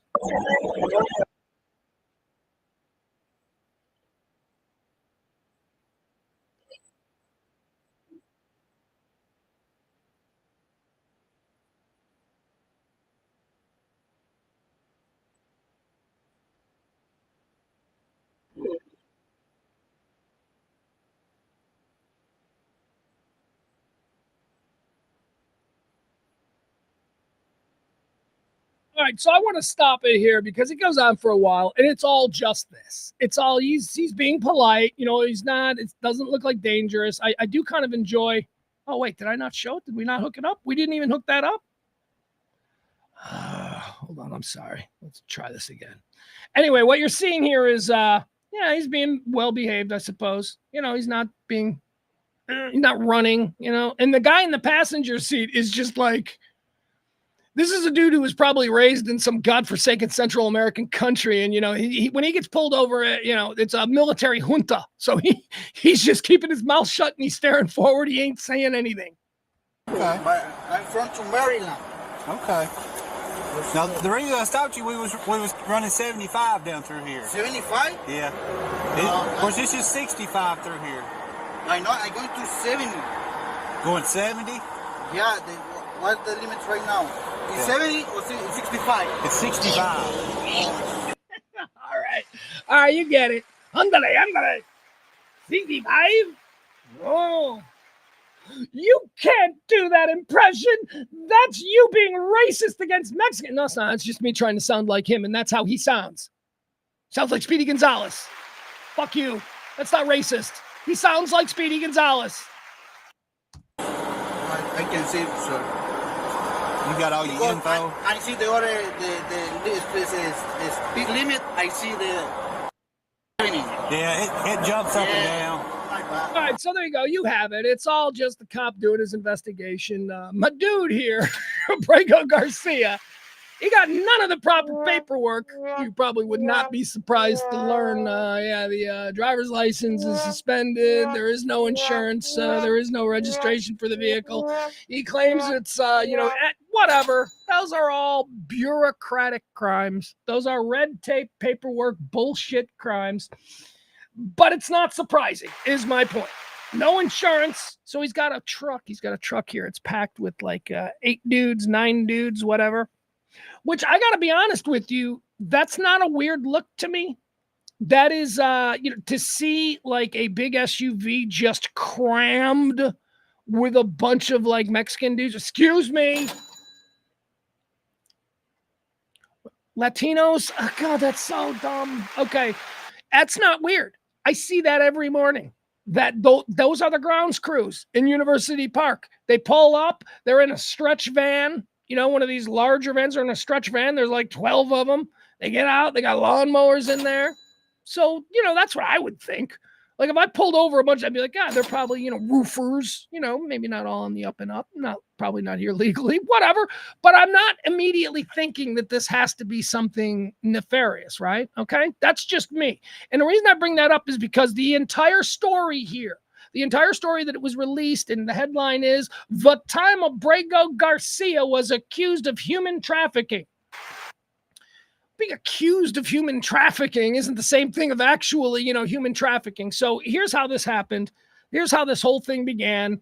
One of the cops who arrives on the scene, walks up, pulls the other cop aside, looks at the van and goes, "You know what this is, don't you? You know what they do here? This is human trafficking. They're human trafficking." And that's basically the end of the video. And that was enough for the headline to be "The Time He Was Accused of Human Trafficking," which I think is a bit unfair. I mean, I don't know that fucking one cop shows up and he's like, "You know what this is used for?" I'd have been like, "Yeah, lawn care services." Why? What do you got, conspiracy cop? What's going on with you? this is trafficking. What they do is they traffic people. I'm like, or maybe they go into some neighborhood and knock door to door and offer to, like, fix people's roofs. You've never seen that? I have.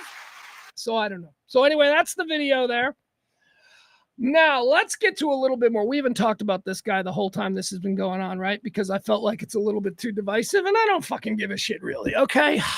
I mean, in the meta, I do care, but in the macro, here we are doing a show every day. I can't be distracted by such things. I won't even get into the deep details of whatever this shit is. I know that some people are like, gotta get him back. I don't know. Okay, whatever. I'm not going there. What I am going to do is try and find some humor in it, and I found some humor, and I found it yesterday, and I didn't want to play this yesterday, but I want to play it today. It's too good, man. It's too good, and let's not be mean. Let's not be mean about it. Let's just watch this. Let's not think about how fucking scary it is for this to be real, but it is. It's real, and we're going to show it. Did anybody happen to see the Daily Show's dissection of President Trump's interview with Terry Moran of ABC? It's so great. It's like 11. First of all, it's Desi Lidek. I don't know if you guys know who Desi Lidek is, but why she isn't the only. What are they doing with the Daily Show? Why are they doing this fucking Jeopardy shit? Just name a new host already. Just give it to Desi Lidek. She's fucking great. All right, all right, Jordan's good too, but I like Desi. Let Jordan go do something else. Desi Lidek. I want to show you this thing. It was very funny. Hold on. Where was it? Is it 8? Yeah. All right. So this is from the interview with Terry Moran from ABC News. Okay. Hold on. Give me a second here. Yeah, there we go.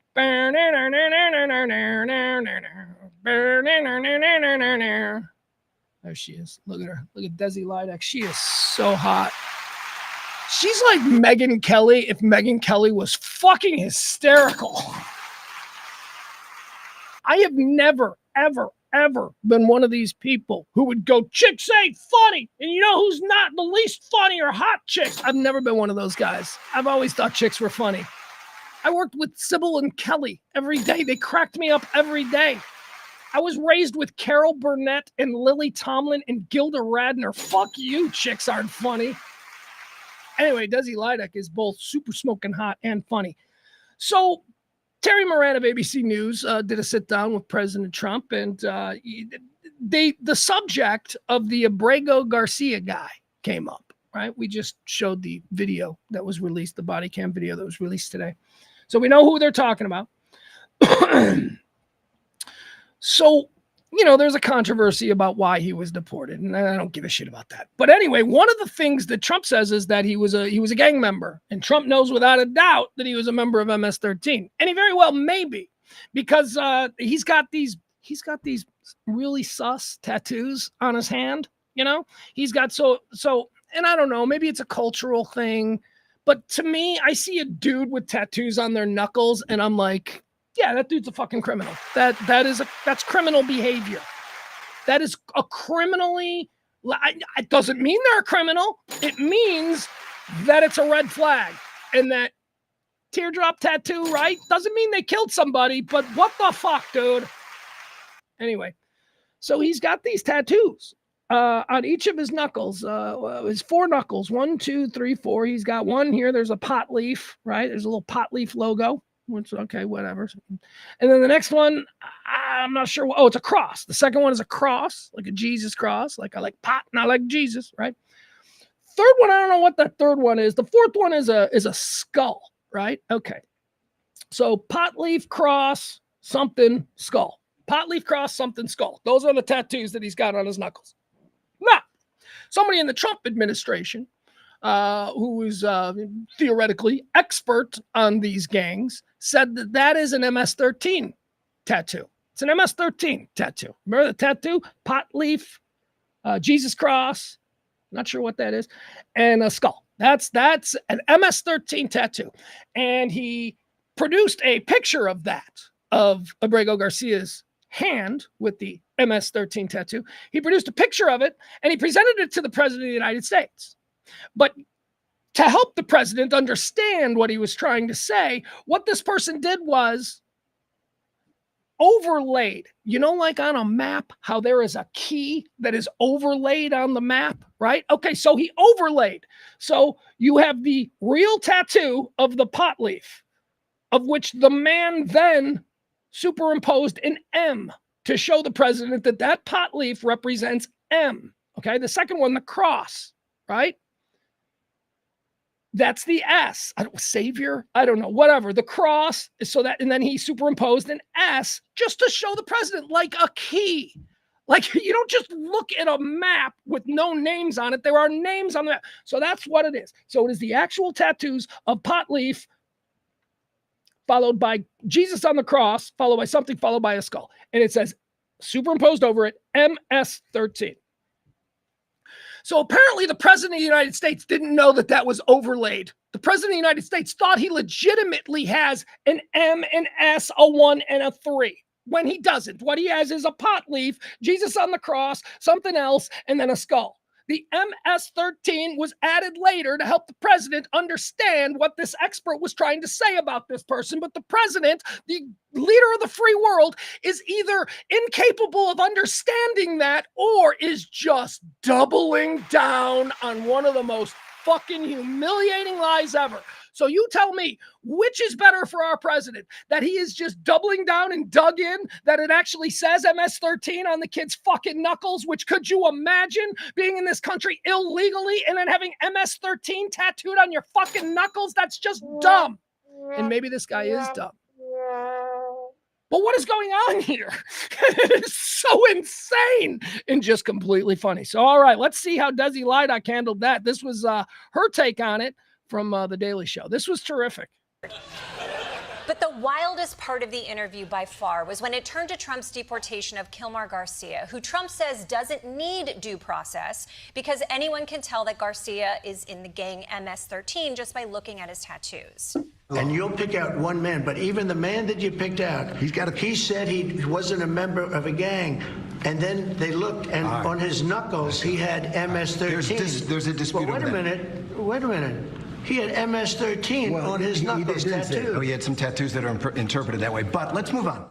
Okay.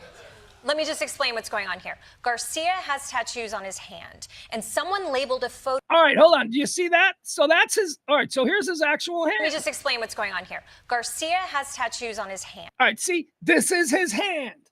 See the pot leaf right here? There is no M tattooed above the pot leaf. Whatever this is, I think that's supposed to be the Jesus cross.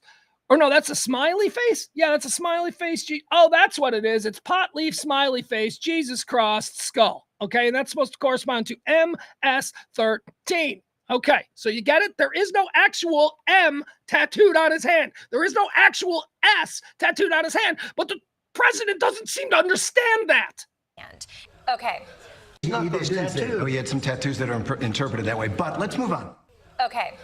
Let me just explain what's going on here. Garcia has tattoos on his hand, and someone labeled a photo of them trying to prove that they're actually a code. The problem is Trump thinks that the labels are part of the tattoo, and he is very, very insistent on it. Let's move on. Wait a minute. Hey, Terry.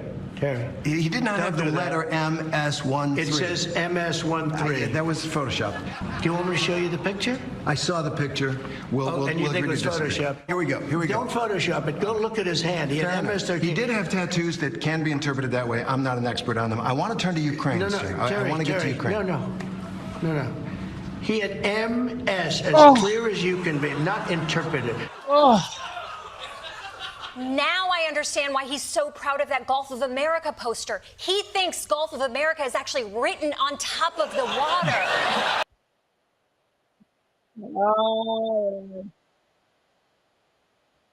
All right, jeez, buddy, that is crazy. Now I ask you, Byron, Barney, if that was Biden, we'd all be losing our shit. Just be fair, man. That's fucking, there's a problem there. He can't look at a fucking simple thing and go, oh, that's not, it's embarrassing. It's a good thing Elon Musk is actually running everything because that would be bad. All right, let's see. What else do we have? Oh, we got an update for you on the Pirates game. I got an update for you. Pirates game. So last night or yesterday during the show, we told you about the guy at Pirates game, Pirates Cubs on what was it, Wednesday night that this happened? Yeah, so it would have been Wednesday night. Dude is in the game. We saw the video. Andrew McCutcheons of the Pirates doubles, and as soon as he doubles, you see the crowd go, ah. But one of the people in the crowd in the right field, right next to the Clemente wall there, someone in the outfield jumps over. I mean, and they jumped, right? We watched it. I don't want to go back and show it again because, but he jumped. He wasn't pushed. He didn't fall. He didn't slip. He wasn't like, yeah, that's great. He seemed to have been seated on the rail and then just rocketed over. So I thought that's a gambling bad beat. That's a dude who just, he had the baby's college money on Andrew McCutcheon going hitless, and he just doubled. He couldn't take that. So that's kind of what I thought. Because short of someone being, extremely mentally unstable and doing this intentionally, I didn't know what we were looking at there. So here's something from somebody who was there. Okay, let me tell you about somebody who was seated 2 rows behind. Okay, this is a firsthand account from somebody seated 2 rows behind the man that went over the railing at the Pirates game. Okay, person says, I was sitting behind him. He was very drunk. The inning before, he ripped his shirt off and poured half a beer all over himself. Remember, that's why he was shirtless. Remember, I was like, why wasn't he wearing a shirt? Inning before, he ripped his shirt off and poured half a beer all over himself. He jumped up from his seat when the Pirates got that hit. He jumped up so quickly while being very drunk that he literally propelled himself off the ledge. He didn't do it on purpose, and no one pushed him. He was there with his girlfriend, a friend, and another lady. The friend ran to the lower deck in center field and then jumped on the field. All right, so that's firsthand account saying that he's very, very drunk. Well, he's also now been identified, and this is where my whole theory changes. Everything's changed now, okay? Everything's different, not a gambling thing, not some dude, not some trash dude sitting in the outfield with no shirt, gambling everything on some FanDuel prop bet that Andrew McCutcheons would go hitless. Right? That's not it. Kind of a lot fucking sadder, man. It's a lot sadder.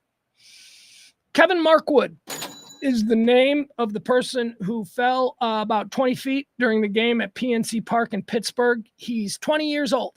He's a kid. He's a kid at the ball game with his buddies. He's a kid at the ball game with his buddies, drinking underage for sure. Probably got a good ID. He's a college football player. He plays college football. Graduated from high school in 2022. Local kid in the neighborhood. Loves the Pirates. He was apparently very drunk. He's still in critical condition. And let me tell you, they are giving no details about his situation other than to say that he is in critical condition. That dude is a quad for the rest of his life. I saw another interview with some people in the small town, the small area there outside Pittsburgh where he's from. Everybody knows him. He's a popular kid. He's not a bad guy. He just went to a ball game with a bunch of friends as a dumb 20-year-old, got super fucked up and fell over and is now a quadriplegic. You better believe that it's kids weekend. It is kids weekend. It's kids weekend. You better believe that we're going to do some scared straight bullshit with my son this weekend. He's about to be 16 years old. We're going to do some scared shit bullshit. I'm going to show him this video. We're going to watch it and we're going to talk about it. And I'm going to, and once again, look, I may not go this direction with him, but once again, I will say, if this dude was a stoner who was just ripping off a vape pen, because I think weed is legal in Pennsylvania, if he was just a stoner ripping off a vape pen, he would not be a quadriplegic. Alcohol did that. That's what alcohol does. So, and people have told me that this is a provocative point of view. So when I tell you that I don't want my son drinking beer at all, that I want my son to be a stoner, I want my son to be the kid that's sitting inside on the couch with the dude with the guitar ripping off a bong while his other moron football players are doing keg stands and starting fights with the guys from the other school. I want my kid to be chill, to have the giggles, to tell jokes. Seriously, there is way more pussy in that anyway. You know what I mean? If this guy wasn't an alcohol, if he wasn't binging alcohol, if he wasn't 20 years old and going, this is great, I got a fake ID. It's terrible. This is not a bad person. This is a 20-year-old kid who did something that I probably did a million times. Thankfully, I drove a car through a house. I fell downstairs. I got injured at the lakefront. I had issues. Thankfully, I still can, still have a use of all my limbs and all of that stuff. Almost died in my car accident, but God bless whatever it was that got me through that with absolutely no issues other than an accelerated depression. My depression comes entirely from that head injury. I've been told that a million times. And I'm like, yeah, I know. See, my CTE from my head injuries, you don't got to play football. You don't got to be in the league for 10 years. You can drive a car through a house and be thrown through a dashboard and a windshield. That'll do it. That'll do it. It's why my kid has never seen me drunk. My kid has never seen me drunk. My kid has seen me high a lot, but he doesn't know. You can't tell. Because when you're high, you're chill. Hey, let's watch a movie. I'm going to go take the dog for a walk for about 45 minutes. But when I come back, we're going to watch a movie. It's that kind of thing. Man critically hurt and fall from bleachers at Pirates game. The baseball fan, critically hurt in his 20-foot drop from PNC Park in Pittsburgh, has been identified as Kevin Markwood. Markwood fell from the bleachers onto the field during the 7th inning. The game was briefly halted. Emergency crews were... Here are some pictures. All right, we'll show you some pictures. Let me show you this. Yeah, let's go through these pictures because you want to see your boy. You got a boy. You think you got a best friend. You think you got a fucking guy that's got your back that's going to be there when the shit goes down. This dude, Kevin Markwood, who fell 20 feet, he's got one of his boys, and there is a picture that is going to immortalize that forever. Look at this. Look at his boy right here. This boy right here just jumping, just skying down to him. Good for you, dudes. Good for you. Of course, this dude's probably all fucked up too. But yeah, this is one of his buddies. It's one of his buddies who ran all the way down to the level where he felt he could jump safely, and here he is. God, jeez Louise. I tell you, we should all have a boy like that, man. Look at that, dude. Seriously. If you got a boy like that and you got a dude like that in your life, you pick up the phone today and you call him. You don't even just send him a text because we're not dudes. Just send your boy a text right now. Just say, hey, man, just thinking of you. I got a couple of them boys. And a couple of my boys got one of me. I'm serious. There's a couple. You got to have that. Let's see what else. There's some pictures of him. Here you go. That's him. That's him. Look at him. He plays football at, some team that's in the Great Midwest Conference. He was apparently a standout in high school. There he is. He's got look at man. He's got like my dumb ass kid's got one of these fucking puberty stashes. Ugh. I look at this kid and I think of my dumb kid. My kid don't drink though. So far he don't drink. Like, wouldn't you think that by 15 there would have been like some indication? There are indications that he's smoking a little weed though. If I'm being honest, there are some.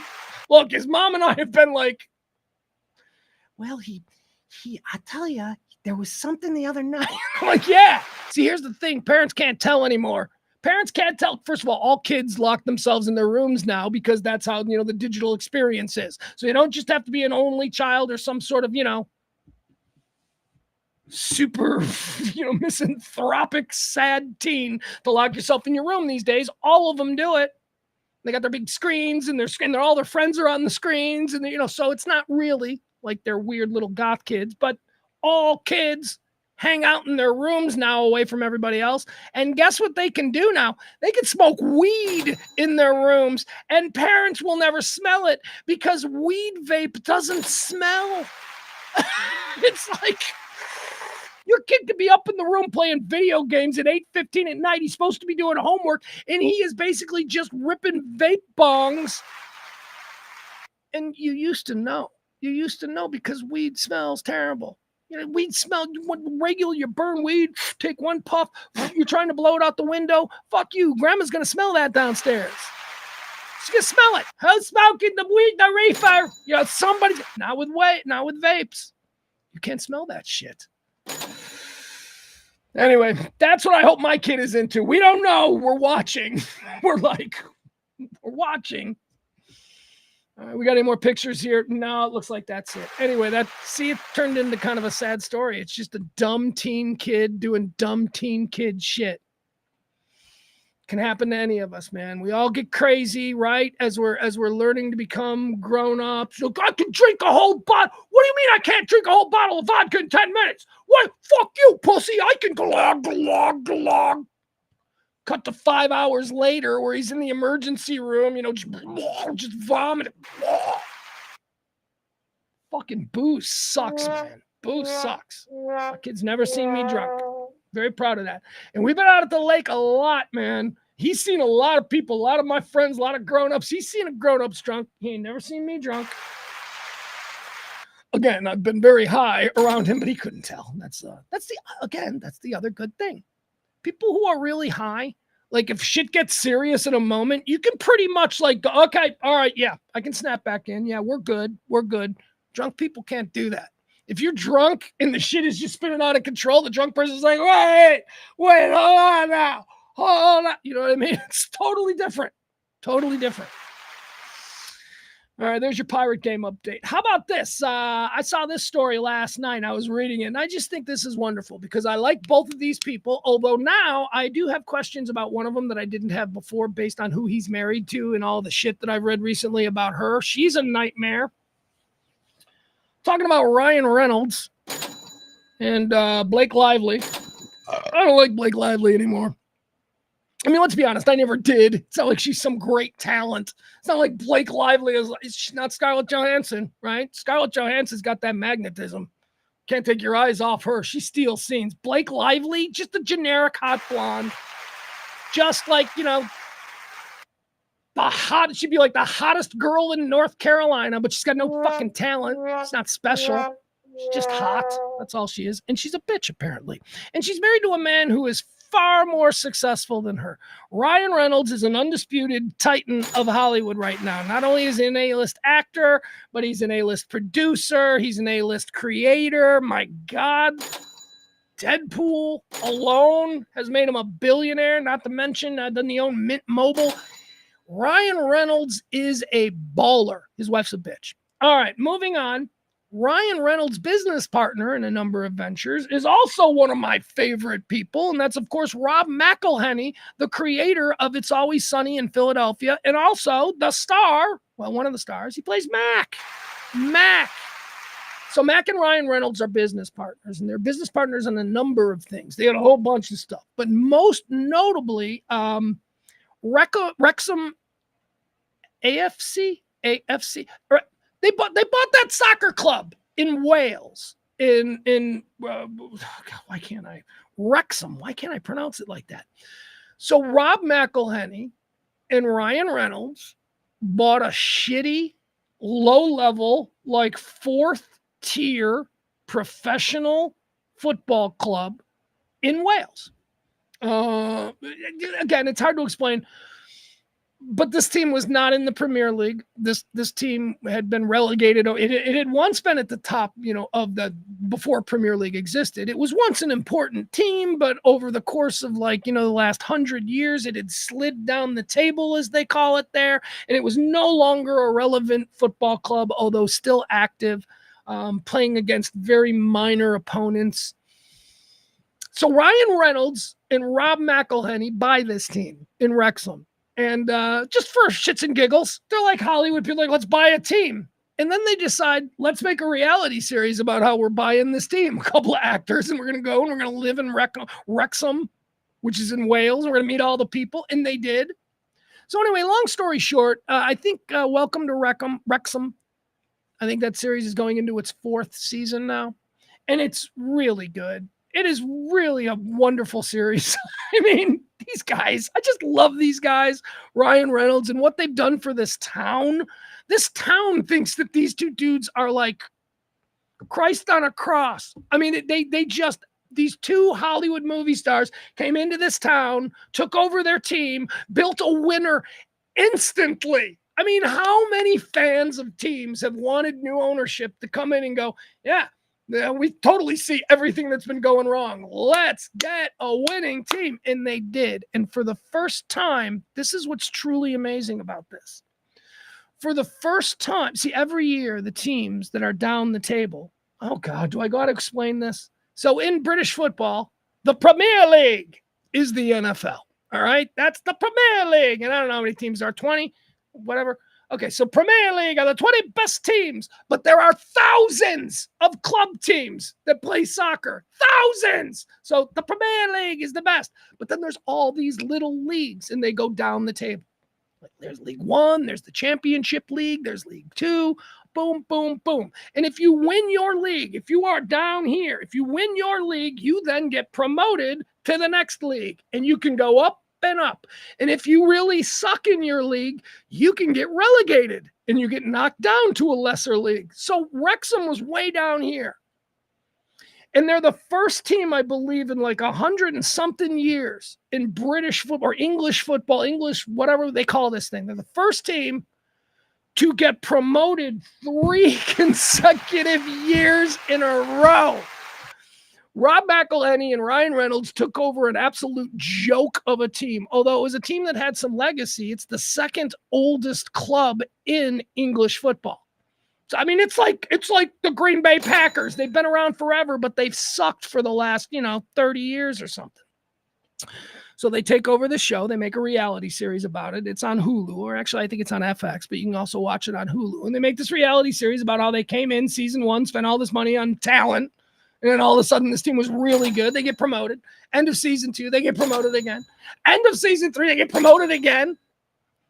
They are one step away from the fucking Premier League already. I mean, this is insane what Rob McElhenney and Ryan Reynolds have been able to do with this little forgotten Welsh mining town that all they had was this team. I'm telling you guys, this is the greatest sports story. I mean, it's going to make such an incredible movie. But here's the bottom line of it. They bought this team for $2 million. They bought the team for $2 million. $2 million 3 years ago. They went, let's buy this team. This will be fun. And then they looked at each other and they said, but you realize we're going to have to make a winner, right? $2 million 3 years ago. That's what it was worth 3 years ago, $2 million. This team is worth $150 million now, just after 3 seasons. It's really a great story. And again, these guys, they seem like such cool dudes. If somebody's got to be famous and popular and make all money for doing something really easy, like I'm glad it's dudes who carry themselves like Ryan Reynolds and Rob McElhenney. They're good dudes. Wrexham's value has risen to $150 million following their promotion to the Championship. So that the Championship is a league just under the Premier League, but they started in like League 2.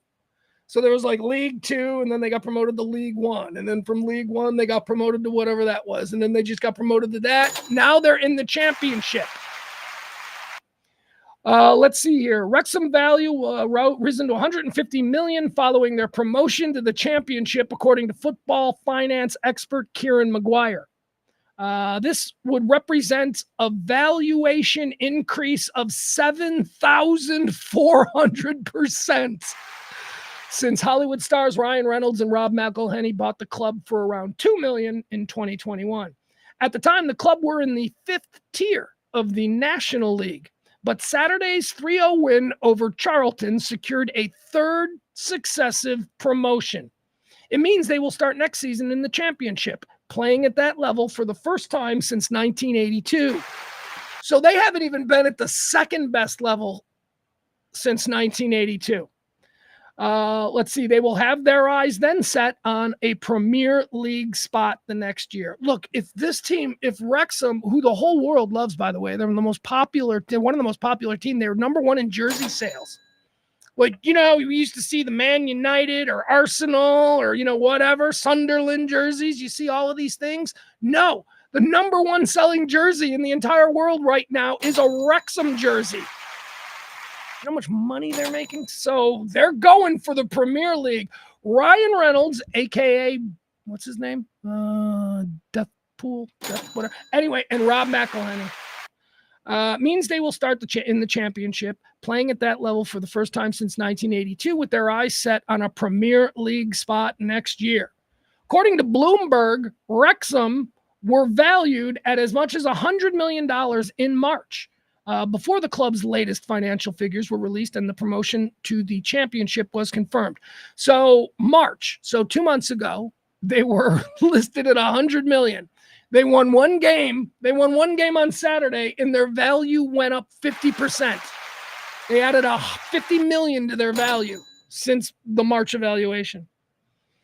Here's a quote now. I suspect promotion was factored into the original valuation to a degree, but with the brand connection to the owners and now being 46 games away from the Premier League, that could add on another 50% to their value.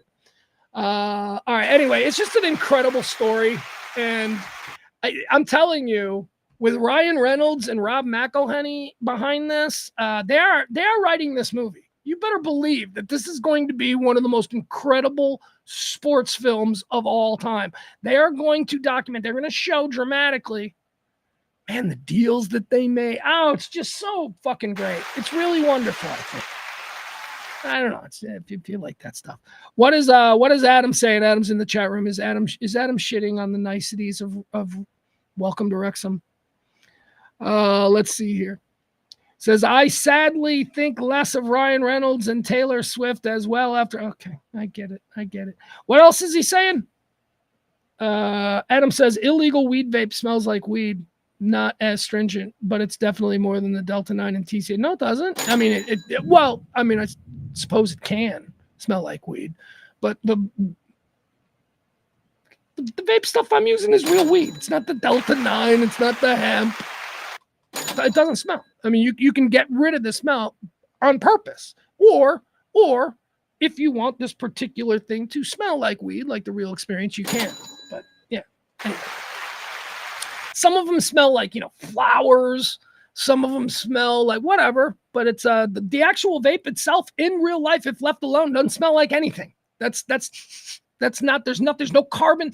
There's nothing. The smell comes from the burning of, that's not what's happening. Science. All right, let's keep going. What else do we got here? You know what? Let's just do this. We got a douche of the day. Hey, every day now I'm going to present to you somebody, another one of us, just out there being, sharing oxygen. That's what they're doing. They're sharing our oxygen. They're like, just like us. They're like, and yet we don't say anything about it. Well, I do. I call them the douche of the day. I call them out.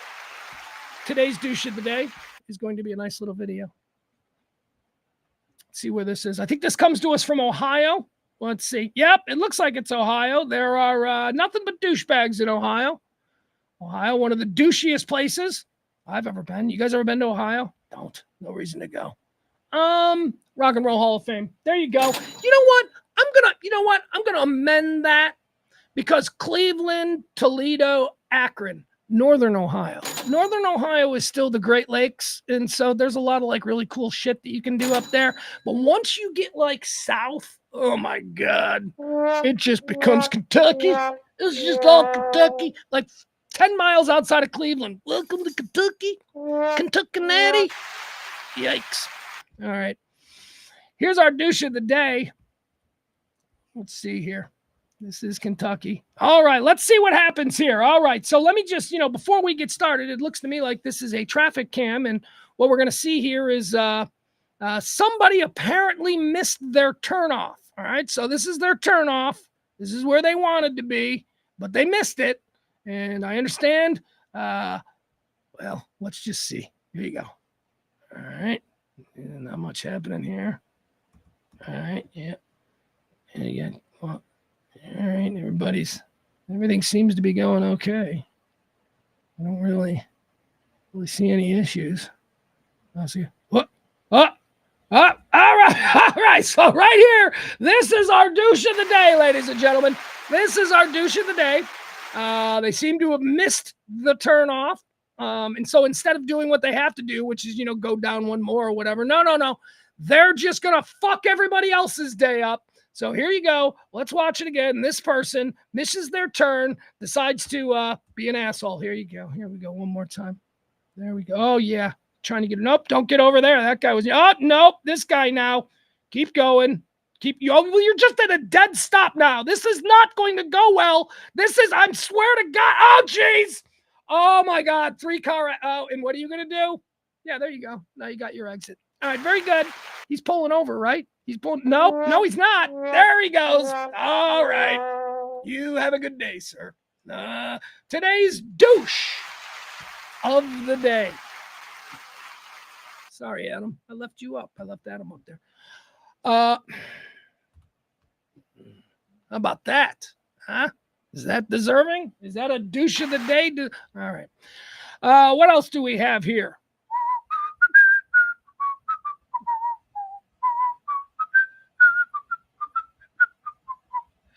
You know what? Let's just go ahead. All right, Kentucky Derby. Let's do this. Let's talk about the Kentucky Derby. It's Saturday. My friends are there. My friends go every year. They're at the Derby. The Kentucky Oaks is tonight. That's for the girl horses. That's for the girl horses. The girl horses have a horse race for girls on Friday before. Just horses being misogynistic, I guess. Horse racing, misogyny, alive and well. It's a fucking lie. That is a lie. I know it seems weird. First of all, fillies, female horses, they're allowed to run in the Kentucky Derby. If there's a good enough filly, she can get into the Derby. That's not a thing. But then, there is this race that is only for fillies. And that's the Kentucky Oaks. And that's today. What was I going to say? There was something I was going to say about that. Yeah. Horse racing is the direct opposite. There is no misogyny in horse racing. None. Outside of maybe male horses are better than female horses. And you know why they're comfortable saying that? Because this is a money game where money is involved. And that's a fucking true statement. Male horses are bigger, stronger, and faster than female horses. Is there anything a female horse can't do that a male horse can? Yeah, set the record in a Triple Crown race. There you go. Is there anything a human woman can't do that a man can? I mean, come on, am I right, ladies? Yeah, hold the Guinness Book of World Record for most weight lifted. No woman will ever hold that record. There's always going to be a man who's going to be able to. Why? Because the male body is different. That's all. All right. So, but anyway, in horse racing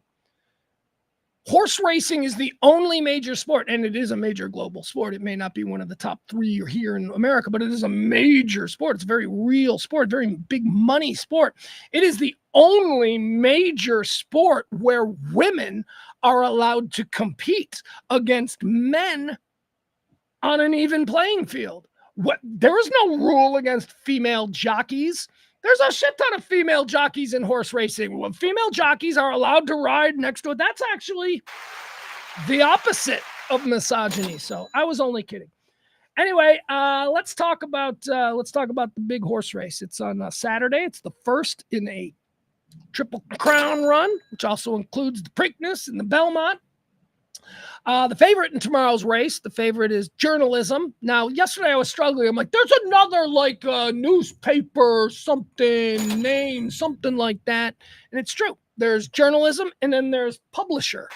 Publisher and Journalism are 2 horses. I'm going to go with Journalism. This is how I pick my horse every year. Has nothing to do with the odds, has nothing to do with where their placement is in the stall. It has everything to do with how the name hits me.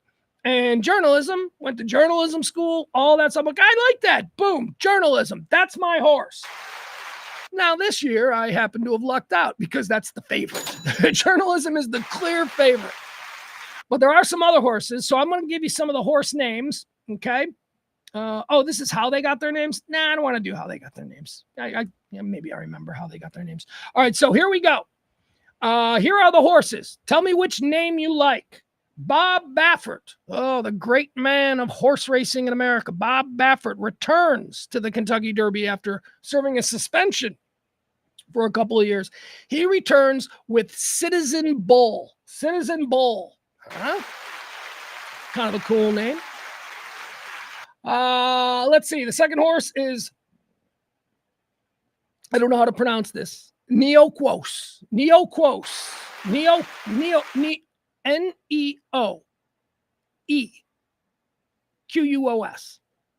Neoquos. I'm going to say Neoquos. I don't know. Number 3 is Final Gambit. I like that name. He had a horse with a really cool. What was the name of that horse that won a bunch of races last year? He had a really cool Rock and a Halo. That was it. Rock and a Halo. Rock, and so it's pronounced rocking a halo, but it's rock and a halo. Is it? Anyway, it's because its sire was Rock, which was this winning horse, and Guardian Angel or something like that was the name of the mother. So they came up with Rock and a Halo. Boom! Naming horses is fun, man. Naming horses is like naming bands. Like trying to name band. Anyway, okay, moving on. I like that one, though. Final Gambit. That sounds good. Number 5, American Promise. Now, American Promise is trained by D. Wayne Lucas. I told you Bob Baffert, who's like, the LeBron James of horse racing in America or whatever. The Bill Belichick. Let's call him that. Bob Baffert's the Bill Belichick. Well, then maybe D. Wayne Lucas is the Bill Walsh, because D. Wayne Lucas is another. He's like 100, though. D. Wayne Lucas is like 100. He's got American Promise. So far, Citizen Bull, Neoquos, Final Gambit, American Promise. Number 6, Admire Daytona. It's a Japanese horse, I think. Admire Daytona. Number 7, Luxor Cafe. Luxor Cafe. In the number 8 slot at the Kentucky Derby tomorrow, Journalism. Journalism is your favorite. Right there in the middle. Journalism is the favorite for tomorrow. Journalism is at 3-1. 3-1. And for a little comparison, Journalism is right next to Luxor Cafe in the stall there. Journalism is 3-1. Luxor Cafe is 30-1. So they're thinking Journalism is going to be pretty fast.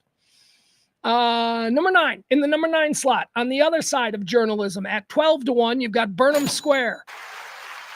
Burnham Square. Here's a cool one, also a 30-1 shot. Flying Mohawk. I like Flying Mohawk. Very cool. That's a cool name. Number 12 is East Avenue. Number 13, coming off at 20-1, Publisher. Publisher. So you got Journalism at 3-1, and then you got Publisher at 20-1. Any names hitting you so far? Now, again, I'm going to be going with Journalism because I like that name. And I'm like, no, I have to take, that just seems like I have to take it. But here's one that I would have taken. I would have taken at 20-1 instead of Journalism. If Journalism wasn't in this race, I would have taken Tiztastic.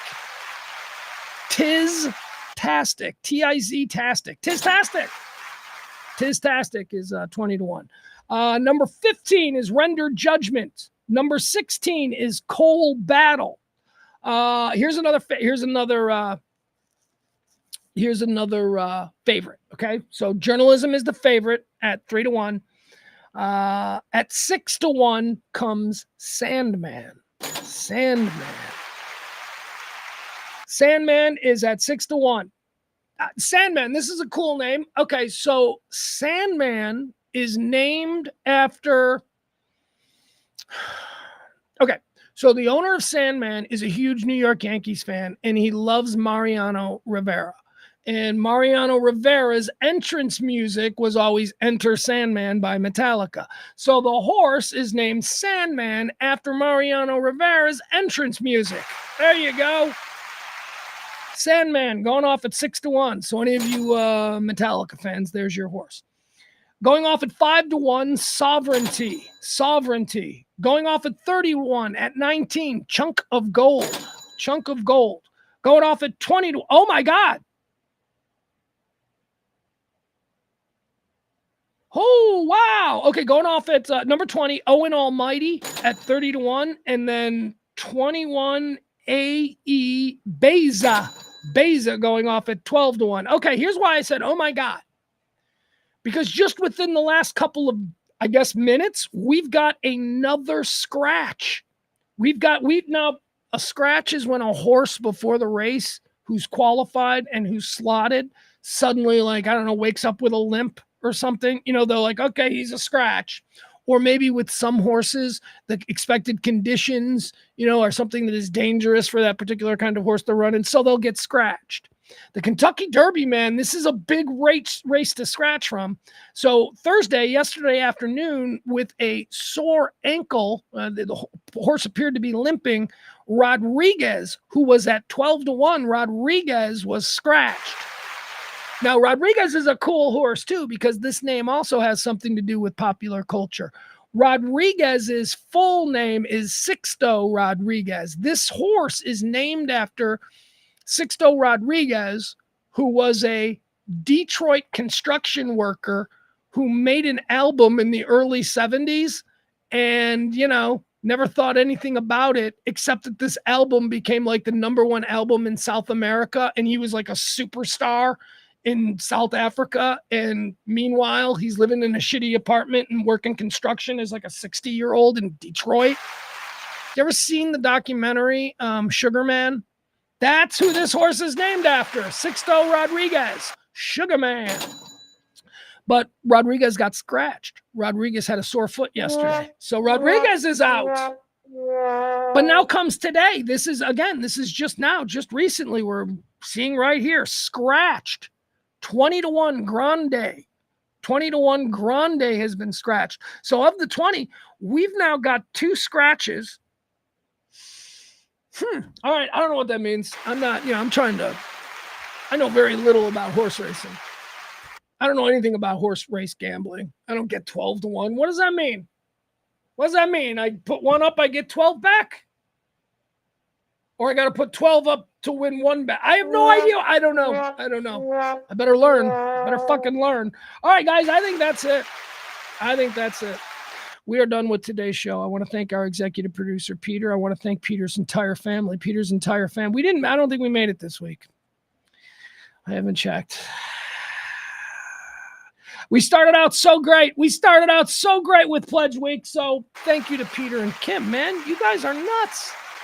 That was very kind of you. I moved. And we will continue doing shows on Monday. We're going to do that anyway. I just don't know what form these shows are going to take. Thank you to Peter. He's our executive producer. I honestly can't thank you guys enough. All right. So if you want to try and get us across the line on Pledge Week, we haven't had, and I don't think we've got any tips. I haven't seen it. Maybe I have, but I don't have the phone plugged in. So I can't really tell. I will know afterwards. It is my belief that we're going to be fine, but it doesn't matter. We're going to be fine. You know why? Because it's kids weekend. Hey, I got my kid this weekend. And I got Dom. We're going to be running around. My kid found out. I told you this at the start of the show. The kid found out after years and years of being an offensive center that now the varsity coach wants him to move over to left tackle. And, he's excited about it. But as his dad, I'm like, ugh. I mean, it's good, right? I mean, it's good.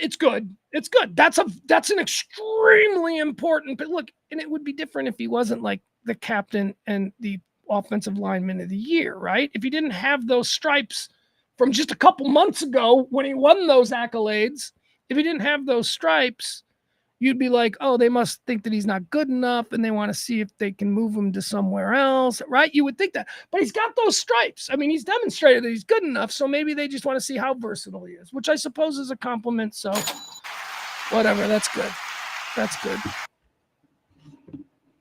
I wonder what we're going to fight about. Oh, my God, we're going to fight this weekend about something. I wonder what we're going to fight about. Everything has been so good between us since our last weekend. Everything's been so good because it was, Bears draft and, Cowboys draft. And we've been just like, draft dorking out together. And So we're kind of on the same page on everything. There's no argument, so that's been good. But I'll tell you, man, I don't know. I'll probably pick him up tonight about 6:30, and it'll be within 5 minutes of him sitting in the car where he's going to start some shit with me. He's going to start some shit with me. Although probably not. You know why? Because he's fundraising for his football team. He's fundraising for his football team. Oh, and by the way, shout out to Grandma. Oh, my God. His grandma's like, who said fundraising? I got you.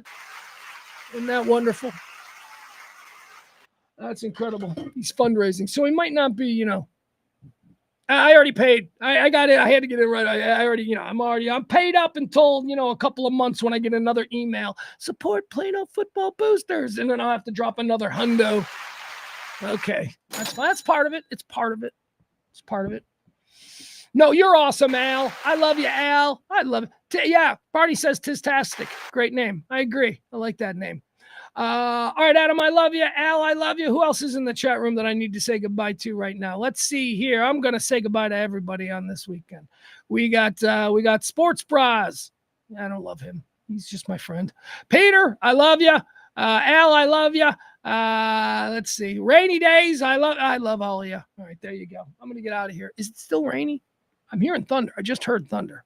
Woo. All right. Have a great weekend. And I'll be rooting for journalism. Journalism, Sandman, because I love the Metallica thing. Journalism, Sandman, or Tistastic. Them's my horses. See you on Monday, everybody. Love you. Bye.